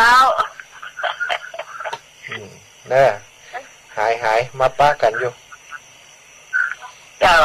แต่เจ้าป้าหมอก็ไม่เอาหานี่มาจองเตียนจองอย่างนี้ก็เอาหาหลักอะป้าหมอสะอาดขาวสะอาดมาหาเนี่ยเจ้าจะซ่อนก็จะรอเหมือนกันวันที่25อีนะเจ้าเดี๋ยวก่อนว่ากันพอว่าแบบพิมพ์มันจะว่างก็ว่างอากาศถ้าว่างก็ได้เนาะเจ้าสัตว์ตู้แม่นะแม่ฉลาดเจ้าตะกี้แม่สายพิมพ์สัตว์ตู้เขามันหายแปดหายก็เดี๋ยวก็หาย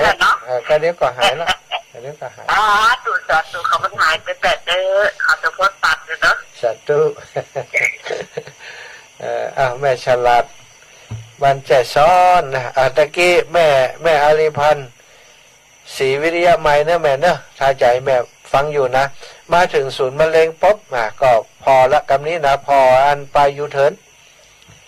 เลยศูนย์มะเร็งไปสักหน่อยจะมีไปยูเทิร์นสีเหลืองเพื่อเขาเลี้ยวเข้าต้นนั่นเลยยูเทิร์นมาหน่อยเดียวจะมีหนทางเข้าไปเปิ่นจะบอกป้ายจะบอกอยู่เข้าอำเภอเมืองปานไปอำเภอเมืองปานอุทยานแห่งชาติแก่ซ้อนพอออกจากตรงนั้นไปป๊บเนี่ยถ้าเลี้ยวไปตังแก่โฮมก็ได้แต่ตังมันบ่ค่อยดีเปิ่นแปลงตังใหม่เนาะเปิ่นแปลงตังใหม่เฮ้ยแม่บอกให้เขาว่าเลี้ยวไปตังซ้ายเลี้ยวไปตังเข้าเวียงน่ะความจริงนะตังมันจะเข้าตังบ้านแม่สายคำที่จะตัดออกตังเมืองปานมันจะใกล้กว่าสายอื่นมั้งละถ้าแม่อ้อมเข้าลำปางก็เนี่ยมันจะไกลแต่ถ้าเข้าสายนั่นมันจะตัดไกลหน่อยเหมือนกับว่าตัดออกไปแห่งประมาณ10 กิโลเนาะตัดเข้าต้นนั่นนะจะสัก10 กิโลมันอย่างใดอันคือเข้าไปทางบ้านแม่สายคำนะมันจะมีป้ายบอกว่าไปเมืองปานนี่นะถ้าไปถึงตัดแยกที่จะเลี้ยวไปจะหมเขาไปทางจะหมเขาเลี้ยวมาทางซ้ายเราไปยูเทิร์นอย่างเก่ายูเทิร์นกลับมาเข้าซอยที่จะไปแม่สายคำถ้าอย่างใดให้แม่บอกให้คนครับโทรหาเฮากำนะก่อนแม่จะออกเดินทางเนี่ยโทรหาอู้จากันก่อนหรือว่าถ้าเปิดหู้แล้วก็ต้องโทร อันนี้สำหรับคนที่มาจากอำเภอเงาถ้าแม่ท่าก็ดีในเมืองก็ดีนี่มาตั้งน้ำโทงนะใกล้ดีสะดวกดีเนาะบอกเตือนเดียวตอนนี้ที่ลำปางก็มีหลายกันล่ะลำปางเฉพาะลำปางนี่พอแล้วนี่บัตรต่ำกว่า10 กันแล้วนะรถตู้นี่นะรถตู้บัตรต่ำกว่า10 กันเนี่ยดีใจตะ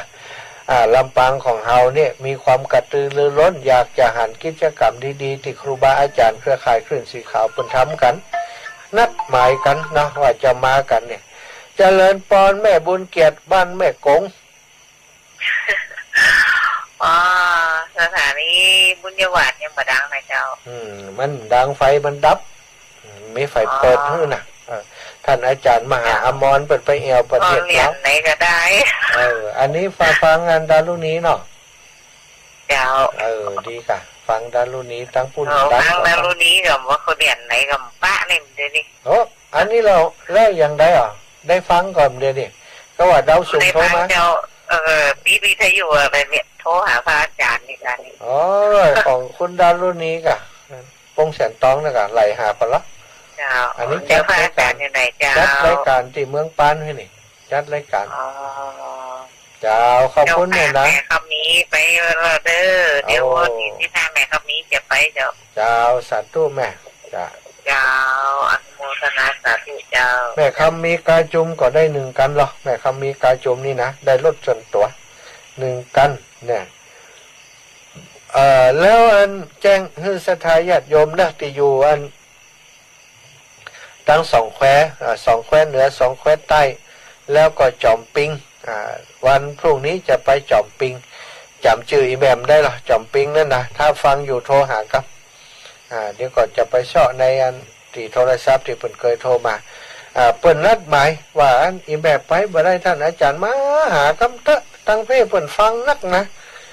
เพิ่นก็จะให้ไปหาคำใดก็คงจะไปคำใดนะวันผูกจะไปธุระในเมืองลำปางโดยจะไปทำเรื่องหนังสือข่าวของท่านอาจารย์เสน่ห์กาหลงเนาะข่าวห่ำเข้าวาสาข่าวสปะนะจะเอาไปทำให้เพื่อนเจริญปอนแม่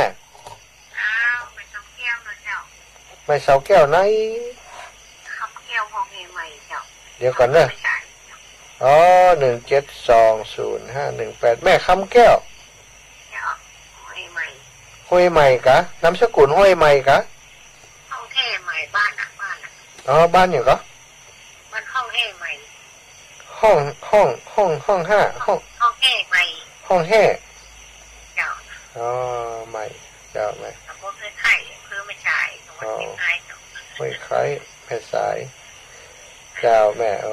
อยู่แม่สายป่ะนี่แม่คำแก้วคนแม่สายน้องนามคำแก้วนะน้องนางคำล่าอีเนาะเพลงเนี่ยน้องนางคำล่าแต่โทรได้คุณที่จะสอง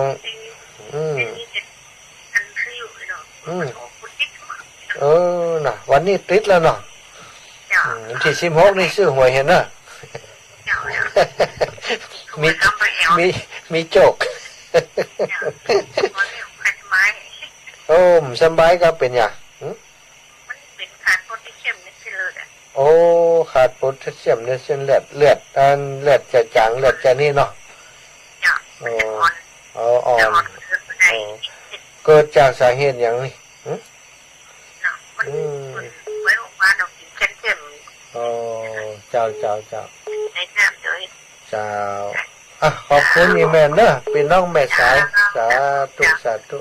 พี่น้องแม่สายมาแล้วพี่น้องพะเยายังมาเตียนเนอะแม่สุดแก้วศรีลาพรศรีเตี้ย เจ้ากลับภาษาเด้อท่านพระมหาเจ้า ฟังอยู่เด้อปล่อยจะเพื่อนกับมาได้บ่มีโม่มามีฝูง อย่างใดไม่มูน่ะ มันมีโม่ มันมีคนเดียวที่เอี้ยที่บ้านจิตเตี้ยศิลพรโอเนี่ยเพิ่นฟังนั่นนะแล้วเพิ่นเอาไปอู้เพิ่นก็บ่เข้าใจนะเจ้า โอ้เจ้าเป็นหยังธรรมดาลูก พวกบุญโดยเนี่ยเป็นคลื่นสีขาวด้วยกันเนี่ยโอ้อนุโมทนาบุญโดยเด้อแม่ จ้า เกี่ยวโอนเข้าหาที่โรงเรียนพุ่นน่ะ เจ้าแล้วละ เจ้าปัดได้แม่สายพีนต้องสร้างเพื่อนกับอีปอยปัดได้ปัดได้เจอก่อนเนี่ย แม่สายพินต้องหาอยู่น่ะฮะ เจ้า ซอหาแม่สุดแก้วศิลาพรอยู่เตี้ย เจ้าเมื่อก่อนได้โทรหากันม่อนกับเจ้า เป็นว่าแม่สุดแก้วเสียงหวานนี่มันจะกั้งเกียร แม่สายพินนะกับเสียงหวานนะโอ้ แม่สายพินเบาหวาน เพื่อนเป็นเจ้าโซเพื่อนเป็นเจ้าบดเจ้ากรม้วนเพื่อนมอนมาท่องมาโซเด้อ สาธุสาธุ กลับไว้สาธุท่านพระมหาเจ้า อนุโมทนาบุญจะฟังเปิดเครื่องฟังที่บ้านเพเด้อ สาธุแม่จะถ่ายทอดไปหาเนอะ เจ้าวันที่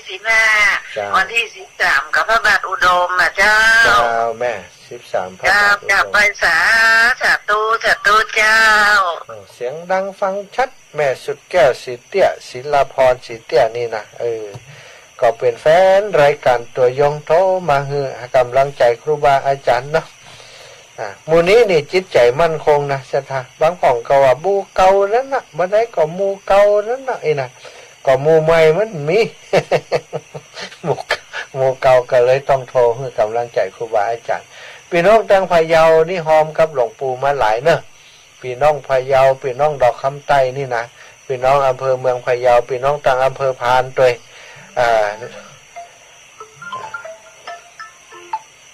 เจริญพรโยมแม่ประพันธ์จ้าแม่โยมแม่ประพันธ์ครับแล้วแม่โยมแม่ประพันธ์ครับแล้วเจ้า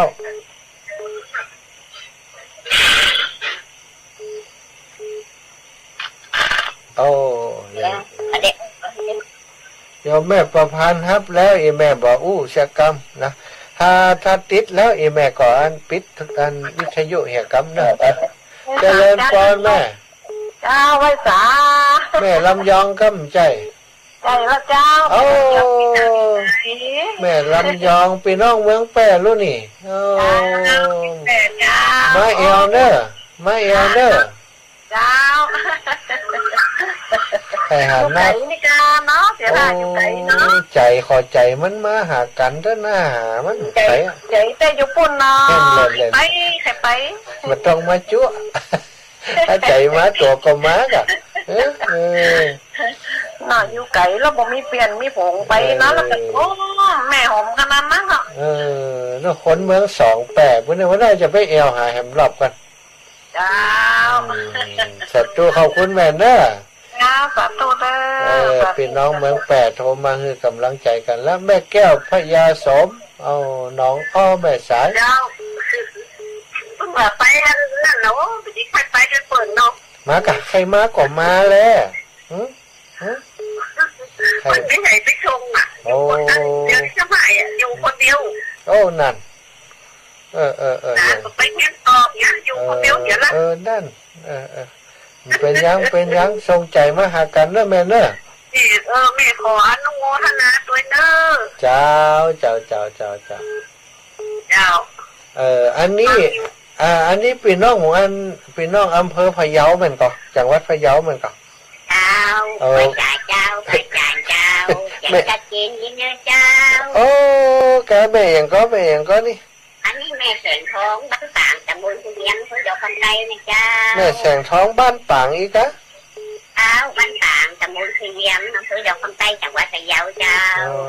ผู้เลี้ยงดอกคำไตเจ้าอีแม่ เสียงชัดเจนดีนะเจ้า โอ้ดีเสียงชัดก็ทำให้คนฟังได้สบายใจเนาะ เจ้า ทำสถานีคนทักพะเยาเจ้า คนฮักพะเยาเนาะโอ้ขอบคุณสถานีเปิ้นเด้อ เจ้า สาธุ จารุนี้เนาะ ดานลูกนี้โอ้เศรษฐีใจบุญ จัดกินดีเจ้า เศรษฐีใจบุญนายทุนใจดีเจริญปอนแม่ดวงตาสิงแก้ว ไม่เกิดใช่ค่ะมัน อืม นี่จะไปอยู่ มาอีปอมได้มากะอีแม่มาคนเดียวกะ ผมมาพวกเก็บเนี่ยพวกเก็บจำได้ไปอ่ะ โอ้น่ะกะเอาให้หาน่ะถ้าอีแม่มได้มาน่ะ น้องเบาต่อเสียไป น้องเบาอีแม่กะ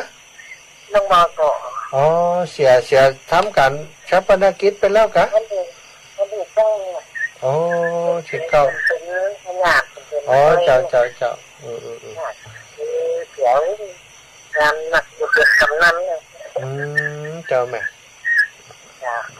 ก็จำได้ไปเป็นน้องเบา เดือนนี้สรุปแล้วมา2 กันกันนะ ฟ้องราชการ อีแม่เปิ่นเก่งเนาะ เนี่ยไปยาคนเลยล้นมาได้3 คน จ้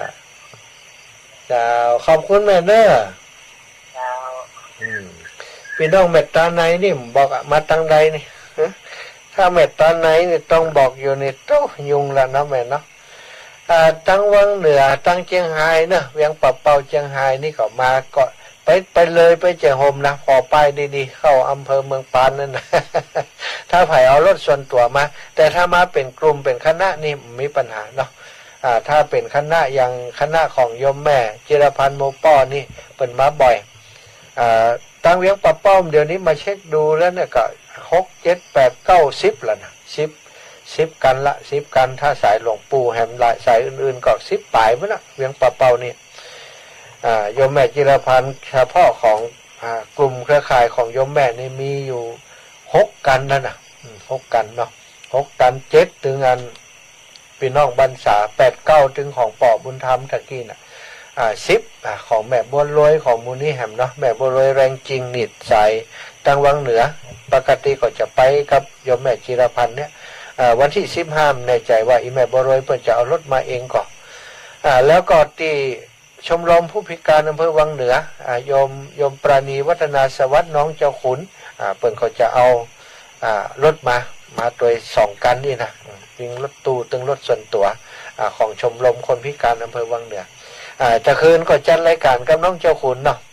มาเดียวถ้าจะรับแล้วก็นี่ วันผูกเพิ่นไปโรงเรียนก็จะคืนจัดรายการกับหลานน้อยปตรคนนั้นเข้ามาพอเพิ่นเนาะเข้ามาให้กำลังใจน้องเจ้าขุนทึดๆเนาะเข้ามาพอตอนไล่สดเป็น100 ปลายพุ่นน่ะจะทายญาติโยมทั้งหลายวันนี้มี6 คนน่ะ ต้องเอาเจ้าขุนมาจัดรายการทุกวันเหี่ยกันเนาะเจริญพรแม่อย่าได้ขวดมียังฮะบ่ได้ยินเนอะเสียงเจ้าไว้อยู่ในหูเนอะฮะบ่ได้ยินเสียงอีแม่นะเสียงมันโซเซ่แล้วก็ไก่อ่ะโตให้ไม่เนอะเสียงมันบ่ได้ยินแม่แล้วก็ขอบคุณกับสถานญาติโยมที่โทรมาเนาะเส้นทางสำหรับการเดินทางนั้นถ้ามาจากวังเหนือมาจากวังเหนือจากแยกวังเหนือนาเวียงปะเปาแม่ขจานวังปะเปาแม่ขจานตลอดถึงสายที่เปิ่นมาจากเมืองฝางเปิ่นก็จะมาทางแม่สวยแล้วก็ทะลุออกมาทางเวี วียงป่าเปาแม่ขจานเข้าอำเภอวังเหนือตรงมาอำเภอแจ้ห่มแต่ก่อนจะถึงอำเภอแจ้ห่มประมาณ15 กิโลจะมีป้ายบอกทางว่าไปเมืองปานไปเมืองปานนะไปเมืองปานไปอุทยานแห่งชาติแก่ซ้อนก่อนเลี้ยวเข้าหันอ่ะใช่ไหมเลี้ยวขวาเข้ามาตรงมาจากเส้นทางสายนั้นประมาณสัก16-17 กิโลจะถึงบ้านขวางกอมซึ่งเป็นเขตพื้นที่ของอำเภอเมืองปานเนาะก็จะมีป้ายบอกทางมาตลอดเหมือนกันมีป้ายจี้ป้ายบอกทางว่าไปวัดทุ่งโป่งอาตมาคือละอ่อนเขาเอาป้ายไปติดละป้ายวัดทุ่งโป่งสีแดงป้ายสีแดงเลยวัดทุ่งโป่งมีลูกศรจี้ฮือเหี้ยนะไปตัวลูกศร ห้ามย้อนสอนถ้าย้อนสอนก็ปิกตั้งเก่านะก็มาถ้าจะว่าภัยมีปัญหาการเดินทางอย่างใดเนาะอาตมาจะพยายามมันเอาโทรศัพท์ไว้ที่มันได้ยินเสียงได้ยินเสียงจะพกโทรศัพท์ติดตัวก็จะบอกเส้นทางฮื้อสำหรับคนที่เปิดหลงเนาะก็จดเบอร์โทรของอาตมาฮื้อครับอันคนขับรถเปิดตัวหรือว่าอีป่อยแม่จะโทรหาก็ได้นะถ้าหลงทางนะดีที่สุดก็คือถ้าสมมติว่ามาส่วนตัวโทรหาก่อนโทรหาอาตมาเหี่ยก่อนแล้วก็การถ้าอันบัตรชำนาญเส้นทางหรือว่าบอกหูอย่ามาอย่างใดนะก็โทรหาก่อนเจริญปอนแม่ได้ยินละเสียงก็ยังไก่จ้อยไว้อยู่โทรศัพท์ไม่ค่อยดีแล้วก็ว่าได้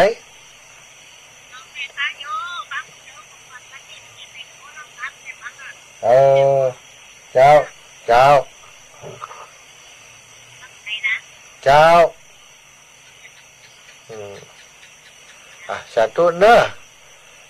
โทรศัพท์อันเสียงเปิ่นบดังนะแต่ก็ได้ยินเข้าใจแม่โยมแม่น้อยทาอาสาแม่น้อยทาอาสาบ้านอยู่บ้านท่าโทก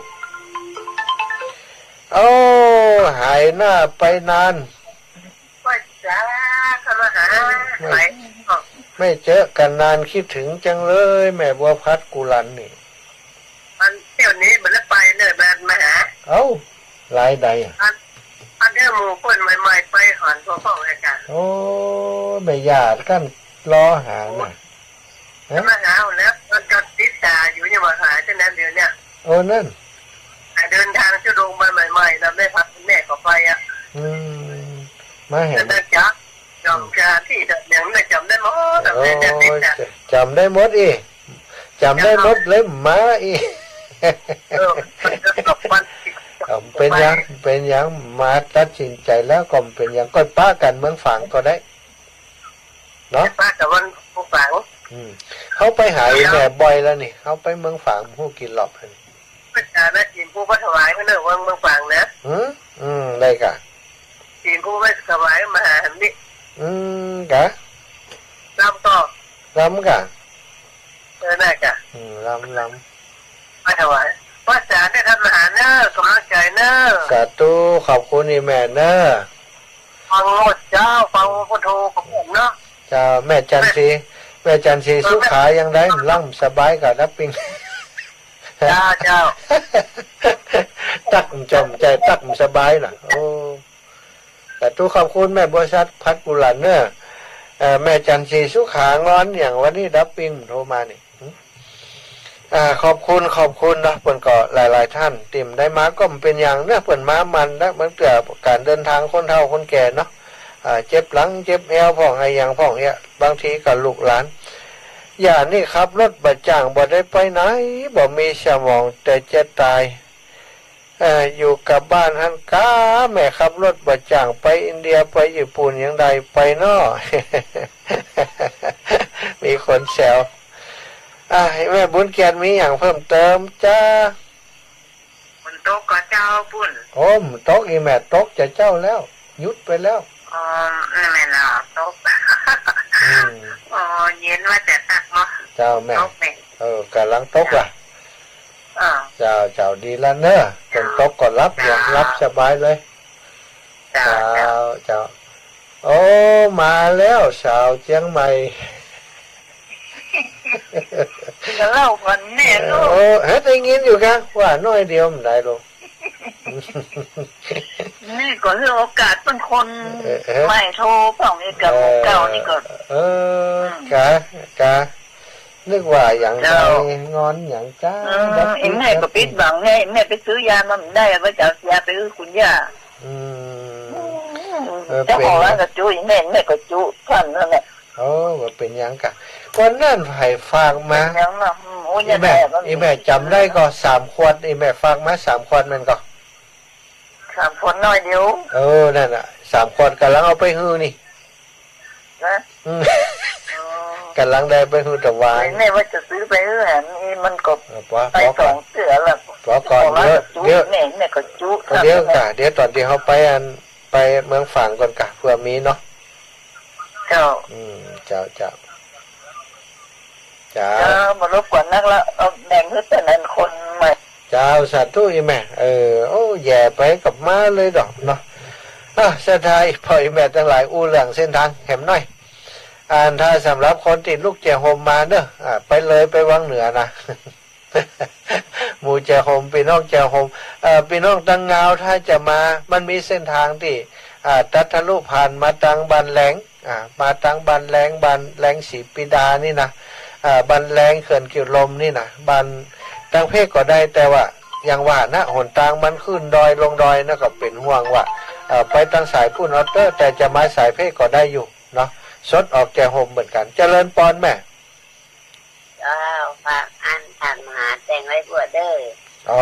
อาจารย์เปิดไปบ้านแม่บุญเจ้าอาจารย์เข้าไปนั่งเนี่ยเดี๋ยวตังติ๊กอาจารย์เนาะงานจังหวัดเดี๋ยวไปแต่มันมีเปลี่ยนไม่มูเนาะ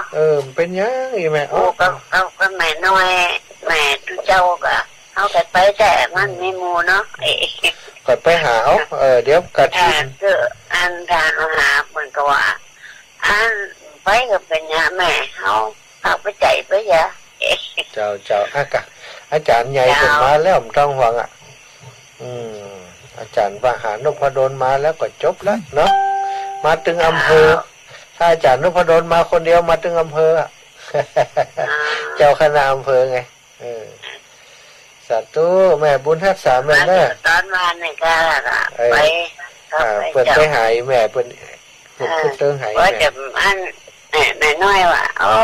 ถ้าตัวมาเร็วมันตันนะตันหานะมันจะอยู่เมินนะใช่งานเป็นนักอีไหมงานนักเจ้าสาธุเนอะแม่แสงล่าเกิดกุลบ้านวังเจริญนะบ้านใหม่วังเจริญวังเหนือก็เส้นทางถ้ามาจากตังเงาเส้นแหมเส้นหนึ่งก็คือเข้าตีอันบันเขื่อนกิวล้มตรงมามันก็จะมาตังบันตั้งเจโฮมทะลุออกมาตั้งเจโฮมเนาะมาตั้งแจโฮมสายนั้นก็ได้แต่ว่ายังหวานนะสายนั้นมันก็ขึ้นดอยลงดอยขึ้นดอยลงดอยมันก็ตั้งเปลี่ยวพอสมควรนะก็อยากจะให้เข้ามาตั้งสิสะดวกหน่อยตั้งเตี่ยตมาบอกตะกี้สำหรับพี่น้องเงาเนาะโยมแม่ครูอารีพันธ์ศรีวิริยะไมกับคณะของเปิดจะมา1การรถตู้บันแน่อาจจะมาเพิ่มอยู่นั่นน่ะวันก่อนเอาเตียนไปคือยังเพิ่มเลยเนาะพี่น้องตังเมืองเงาเนี่ยเปิดฟังกันมาเมินแล้วตังแม่เมาะท่านอาจารย์สาธิตเปิดเคยมาแล้วบอกวังละเนาะแล้วก็ตังในเวียงลำปางอาตมาคิดว่าช่วงที่งานกฐินหลายคนก็มาอย่างแม่บัวเย็นจันทบเนี่ยเปิดเคยมาแล้วนะโยมแม่ยาสีนวลนี่บ่แน่ใจแม่ยาสีนวลบ้า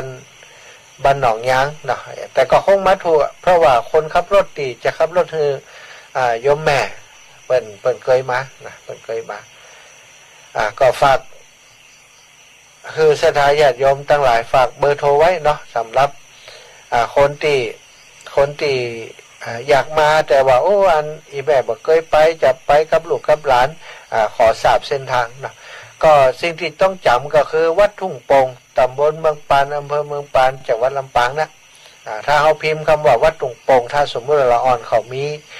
Facebookมีโทรศัพท์ที่มันเป็นแผนที่ได้เป็นแมปแผนที่เนาะปักเป็นห้องว่าปักมุดไปก็อย่างนั้นก็ใจใดก็คือพิมพ์วัดทุ่งโป่ง โรงเรียนทุ่งโป่งก็ได้ตำบลเมืองปันก็ได้วัดทุ่งโป่งก็ได้อยู่ติดกันพิมพ์จื่อบาทจื่อวัดจื่อโรงเรียนมาตั้งแผนที่มันก็จะขึ้นบอกเส้นทางเลยเส้นทางใดไกลมันก็จะบอกให้เราก็มาตามเส้นทางนั้นแต่ถ้าเขาบอกมีอย่างอันก็ยังเตี่ยอาตมาว่านี่ก็โทรหากันเอาบางทีมันอาตมานี่หู้เขาอยู่กับนี่เนาะมันก็มองออกแต่ว่าศรัทธาญาติโยมมันตันผิงมืด8 ด้าน ด้านเดียวยังแควนน่ะมันจับตีมืด8 ด้านเนี่ยค่ะมืด8 ด้านจังไรก็มืดไปหมดพอซ้ายก็มืดพอขวาก็มืดพอหน้าก็มืดพอหลังก็มืดมันจะไปทางใดมันจะอย่างใดนี่นะเอาไปเอามาบัดถึงสกรรมปิกเหี่ยจ้อยเนาะบางพ่องเคยมีนามาตานกฐินท่านอาจารย์ตั้งใดเขาก็บอกได้ยินนะศรัทธาตอนที่คนอึดเอาเนี่ยเขาก็โทรศัพท์เขาบอกได้ยินนะก็ได้ห้าบสายเพิ่นโอ้ฟอมแรงมาพอโทรศัพท์โอ้คนนี้โทรมาคนนี้โทรมาคนนี้โทรมาโทรกลับไปเพิ่นอาจารย์หนูขอโทษนะหนูไปบรรทุกว่ะโอ้กลับไปเห็นใจว่ะน่ะคนรุ่นใหม่จะต้องจำว่าอันวัดไอ้หยังตำบลไอ้หยังหมู่บ้านไอ้หยังสักน้อยวัดทุ่งโป่งตำบลเมืองปานอำเภอเมืองปานจังหวัดลำปางถ้าจำได้อย่างนั้นเขาก็พิมพ์มาพิมพ์แล้วก็มาตัว Google เปิด Google Map เปิดก็มาถูกเนาะเอาละสำหรับเส้นทางก็บอกไปพอสมควรแล้วก็อีกสิ่งหนึ่งที่อยากจะขอบคุณเนาะกับครูบาอาจารย์ทุกรูปทุกองค์ท่านอาจารย์พระครูอภิวัฒนวิกรมก็ดีตุลุงยองก็ดีหลวงปู่พระครูปฏิพันธ์ธรรมทินหลวงปู่พระครูสุจิตานุรักษ์ครูบาอาจารย์ทุกรูปทุกองค์เวลาเปิดจัดรายการเป็นก็แจ้งเรื่องราวของการลอดเตียนพรรษาของเครือข่ายคลื่นสีขาวที่จะจัดขึ้นที่วัดทุ่งโป่งตลอดก็ทำให้มีศรัทธาญาติโยมนักศีลนักบุญทั้งหลายได้หันความสำคัญในกิจกรรมนี้บางพ่องบ่อยากมาสุดท้ายก็มาจนได้เพราะโอ๊ตบ่ได้ฟังเปิ่นเรื่องนั้นเรื่องนี้ก็อยากจะมาอาตมาภาพในฐานะเจ้าของสถานที่ก็ที่จะต้อนรับขับสู่ดูแลศรัทธาญาติโยมก็ได้มาอยู่ในพื้นที่แล้วมาเตรียมงานรอนะเพียวพัดปัดกวาดยังต่างๆเพื่อจะอำนวยความสะดวกคือศรัทธาปล่อยแม่ทั้งหลายยินดีต้อนรับทุกท่านทุกคนนะครูบาอาจารย์ทุกรูปทุกองค์ขอน้อมต้อนรับท่านทุกรูปทุกองค์โดยความเคารพศรัทธาญาติโยมทุกท่านทุกคนที่จะมาก็ขอยินดีต้อนรับทุกท่านที่จะมาสู่บ้านทุ่งโป่งหมู่ที่1ตำบลเมืองปานอำเภอเมืองปานจังหวัดลำปางอาหารการกินต่างๆเตรียมไว้พอคอยดูแลต้อนรับขับสู่ท่านเจ้าทั้งหลายเพียบพร้อมเรียบร้อยแล้วเนาะก็หวังว่าท่านเจ้าทั้งหลายที่จะเดินทางมาก็จะมีความสะดวกสบายในการเดินทางขอให้สุขภาพพรรณนามัยสมบูรณ์แข็งแรงไผ่เจ็บป่วยบ่อยไข้ก็ขอให้หายไวๆได้มาร่วมบุญกันกู้คนเนาะเอาละวันนี้จัดรายการมาสมควรแก่เวลาเหลือเวลาแห่ง 2-3 นาทีบ่ายสรุปสายสำหรับคนที่โทรมาแล้วเนอะศรัทธาปล่อยแบตทุกสายที่โทรมาขอได้รับความขอบคุณจากตนตัวให้ตมาภาพพระมหาสมชาติชาตปัญโยคือท่านเจ้าทั้งหลายอยู่ดีมีสุขมั่งมุนตุนเต้าทรัพย์สินเงินทองไหลมาเทมาปรารถนาสุขสมบัติมนุษย์สมบัติสวรรค์สมบัตินิพพานสมบัติขอความปรารถนาของอีปออีแม่ทั้งหลายจงสำเร็จโดยพลันจงสำเร็จโดยพลันจัตตารโอธรรมาวัฏันติอายุวันโนสุขังปะลัง